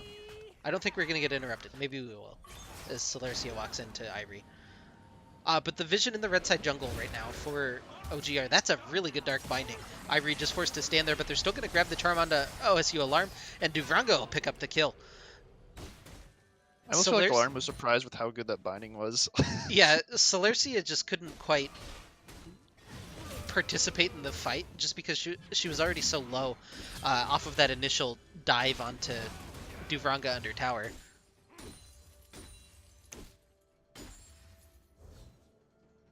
That was a really good bind, though. Always kind of awkward with Ivory standing there with his ult on. He's like, I want to do something. Thunderstorm goes in with the Glacial Tomb. Kilgar just trying to turn this back around. The doubles... the ult plus the stopwatch for Thunderstorm buys a little bit of time, but Kilgar able to pick up the kill anyway. Doing that without Chrono Break as well.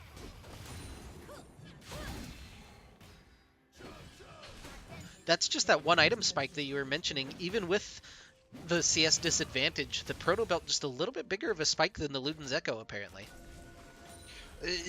So for Echo specifically, it feels extremely good. You can use it as an animation cancel to allow you to burst a little bit quicker, provide a little bit more surprise. Throw in the fact that that was also a point blank Proto Belt.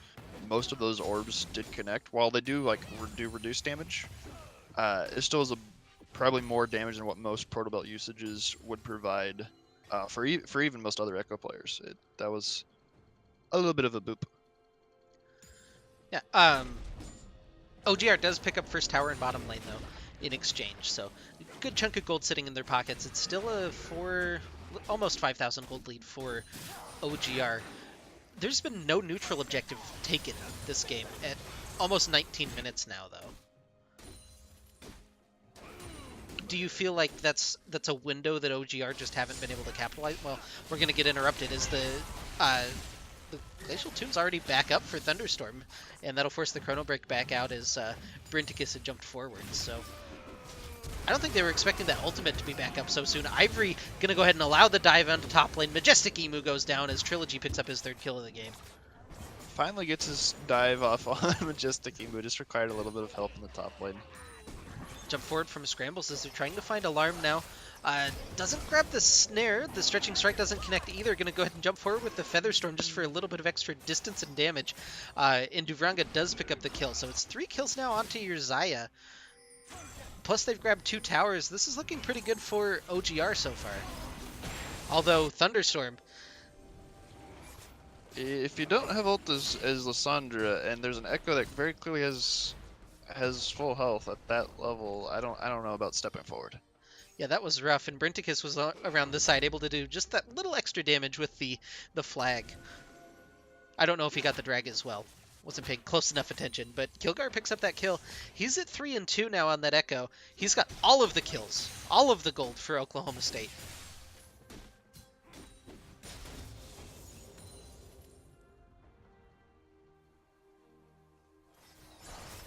We're about to see. He needs another. Oh, little bit less Brinticus just kind of face checking in. Ivory finds him. Trilogy does a lot of damage, but now Kilgar stuns up Ivory in exchange. The Air Dragon does go down. Kilgar Chrono Breaks just the last second, and OSU Alarm picks up the kill. So now there's finally kill gold on somebody else other than Kilgar. Yeah, and that's on the target you really want your gold on. That's your Twitch, your late game hyper carry. Sure, having more and more kills on Kilgar would be nice, just because Echo, but Echo is more of a mid-game assassin than anything. He definitely doesn't not do damage late game. It's kind of scary how much he can still output, but he's mostly a mid-game assassin. Yep. Duvranga and Ivory just trying to put down some damage on this tower. They're not having... I don't know, this mid lane tower is going to be difficult to break. Majestic Emu gets caught along the side, though.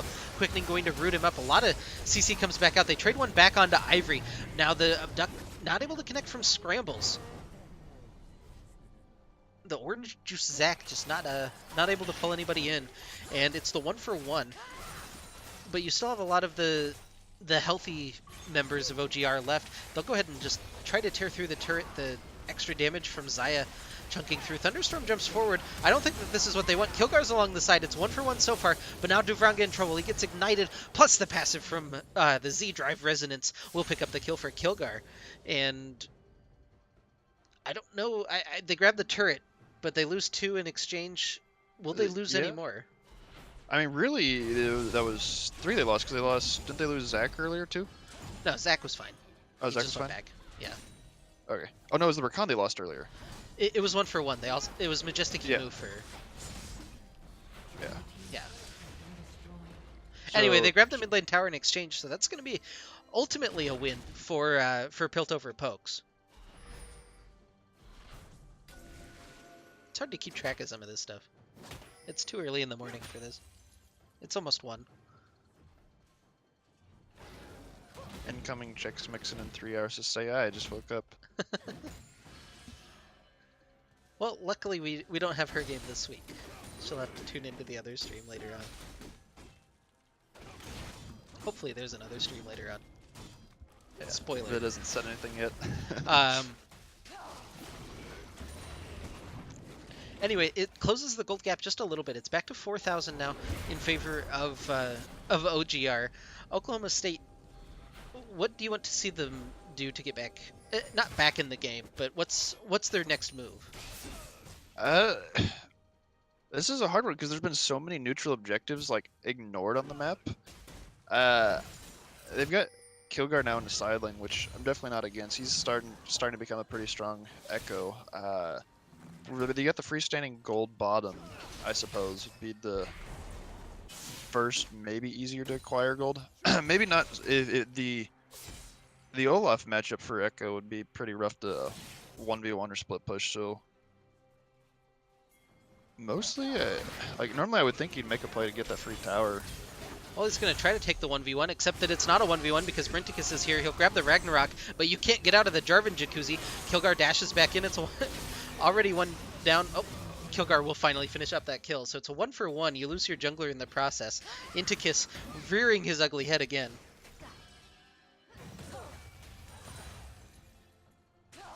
That one's for the greater good, though. Was that a shutdown? Yeah, no, I don't know. No, it was just a one kill.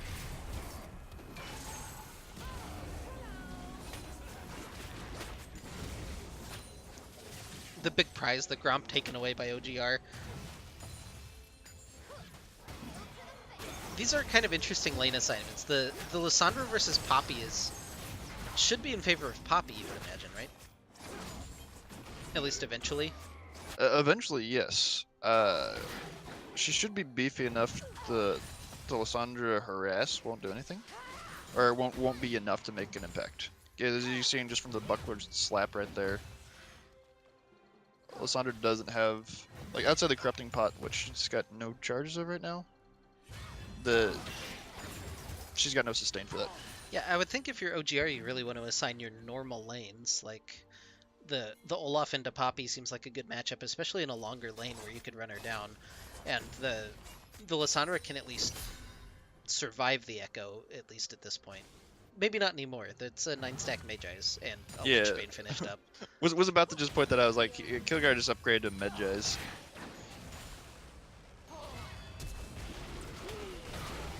They're trying to find Majestic Emu. This is a lot being invested. They will pick up the kill onto Duvranga. Duvranga's 5-2. So you can't ignore the Xayah either. It's kind of weird. You have your two big threats right now are Xayah and Olaf if you're Oklahoma Gold Rush. The Olaf, like, your only assassinable target really is Twitch. I don't know. We're really looking at the Xayah versus Echo, I think, in these team fights, though.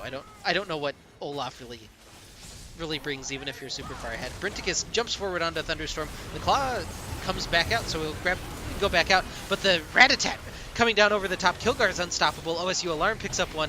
They'll go ahead and grab the Zac passive as well. It's 3 kills in favor of OSU. The double kill for Kilgar is Scrambles.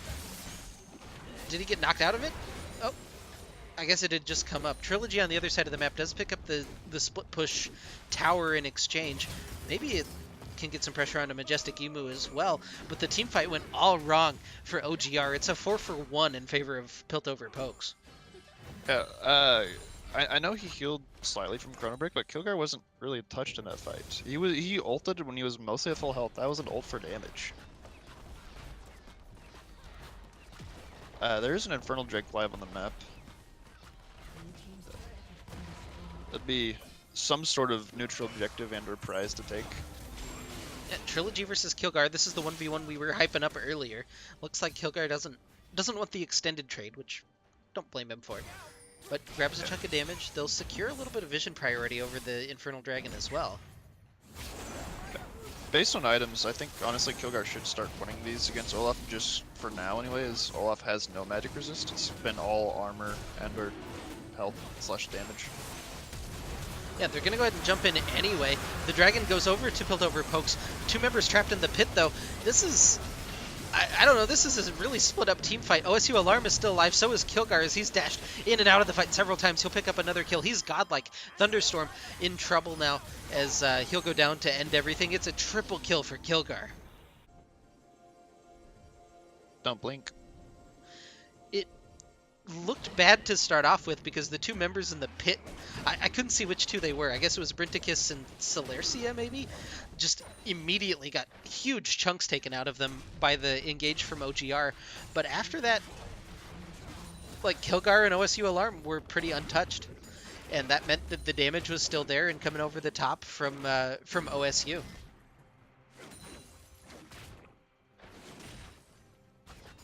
And it's hard, the sustain damage isn't super high for OGR, so outside of that initial burst, they don't have a huge amount. It's just the Xayah trying to auto-attack down across the top.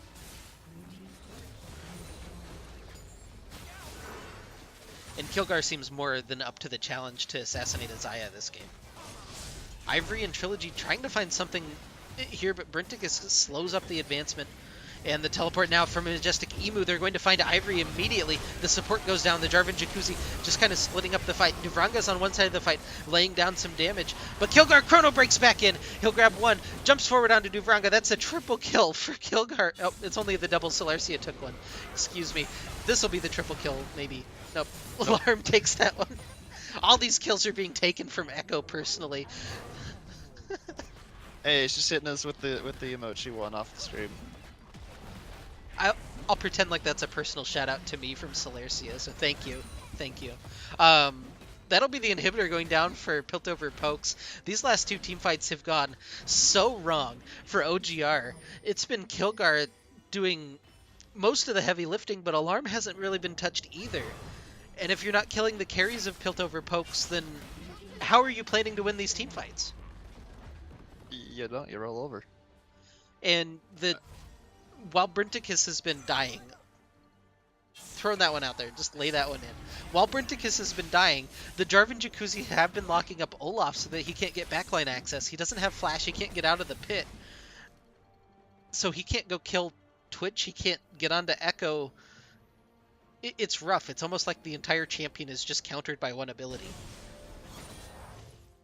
Yeah, feels off. Also, yeah, that was the other thing I was going to say before we continue was the Scrambles technically won that one and gave it to her. Or the emote. Yeah, Scrambles was definitely the So- gentleman in this situation. So she was popping it on his dead corpse, showing him who the real boss is. We'll pretend like it's that. Oh, we know. We know.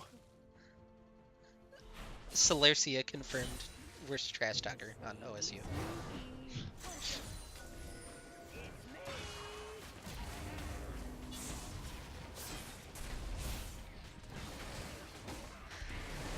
Baron being started up by OSU, but there's the teleport from Trilogy as he tries to jump forward. Again, the Jarvan Jacuzzi just separates them as OSU Alarm flashes back out of the pit. Duvranga does pick up the kill onto Brinticus, but where's the rest of the team fight going? Kilgar's here. Kilgar picks up 3. Spray and Pray coming in over the top. Now Duvranga and Thunderstorm trying to retreat. That's a quadra kill for Kilgar. The pentakill for Kilgar as he jumps forward with the phase dive. Well, I'm supposed to add stuff here, but that was a penta. That was once again, as you mentioned, the Jacuzzi locking up an Olaf. Kilgar getting the last hit on the Olaf. Kilgar last hitting a lot of people. Spray and Pray was through the initial engagement. Spray and Pray was not used, and that kind of came through as like a last little surprise when it was just Duvranga and Thunderstorm left. Yeah, Kilgar has 25 stacks on his Medjais now. They're on the Nexus turrets. Both of them are down. This should be the end of the game. Secured by that pentakill. They don't even need the Baron. That'll be it. Oklahoma State. Jesus. Piltover Pokes takes the win over Oklahoma Gold Rush. They'll improve to 4-0 on the season. We'll have to see later on today if TLP can match them. But for right now, sitting alone in first place. For Oklahoma Gold Rush, a little bit disappointing result. They're going to drop to 2-2. They're going to have the opportunity to be evened up by some of that big deadlock of teams sitting at 1-3 in Demacia. So some work to do for Oklahoma Gold Rush, but for right now, all things turning up OSU. They'll lead the table in Demacia.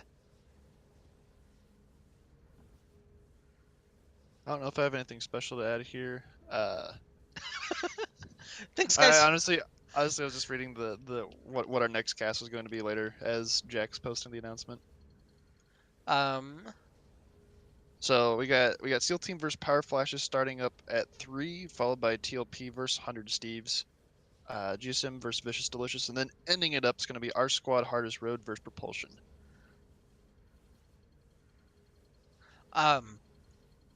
Yeah, I didn't get a replay from Ghost or Indigo Sky, so we'll go ahead and spoil that result as well. Ghost 2-0'd Indigo Sky. So Ghost improves to 3-1 in Noxus. Indigo Sky falls to 0-4. So that'll put Ghost currently they'll be in third place, but they'll be tied with the loser of our game later. Yeah. Have they played either of us? Or they played us? Yeah, Yep. they haven't played. They haven't played Propulsion They yet haven't either. played Propulsion yet, so pending our result could be either behind us in terms of a tiebreaker or uh, completely Or tied with Propulsion. We'll have to see how that one goes later on. But yeah, that'll be at 3. It looks like Siren and Hunger Bunger are going to be on the call for that one. So tune in later on today for that. That'll be it for us. Unfortunately, no fourth game today, but gives me some time to go back to bed. I need the rest before work today.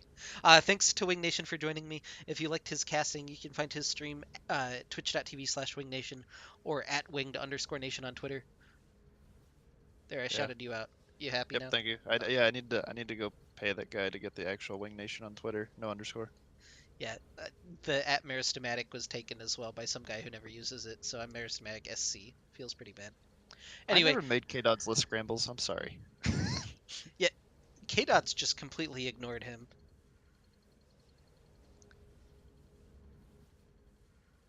Oh, hey, they want to trade me for Kilgar. Do you accept? You're the captain, not me. Oh, you're right. I don't know Let that me you trade can myself. I don't know that you can trade yourself away like that. All right. Anyway, thanks guys for joining us. Hopefully you enjoyed the cast. Later on today is going to be the gold cast. Sunday is diamond, and then next Wednesday at 8 p.m. I'm back with GetRECt Recall. So hopefully we'll see you guys then.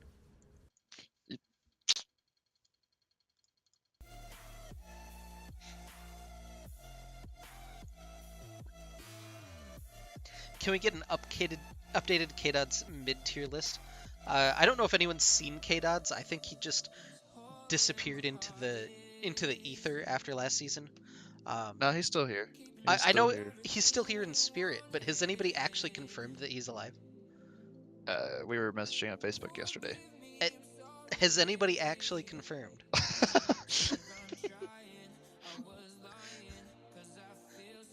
The spirit of K Dods inhabits us all. I think that's really what I'm going for. No, I'm memeing. Come on. Let me have this one. Oh, we're ruining the meme. Okay. Unlucky.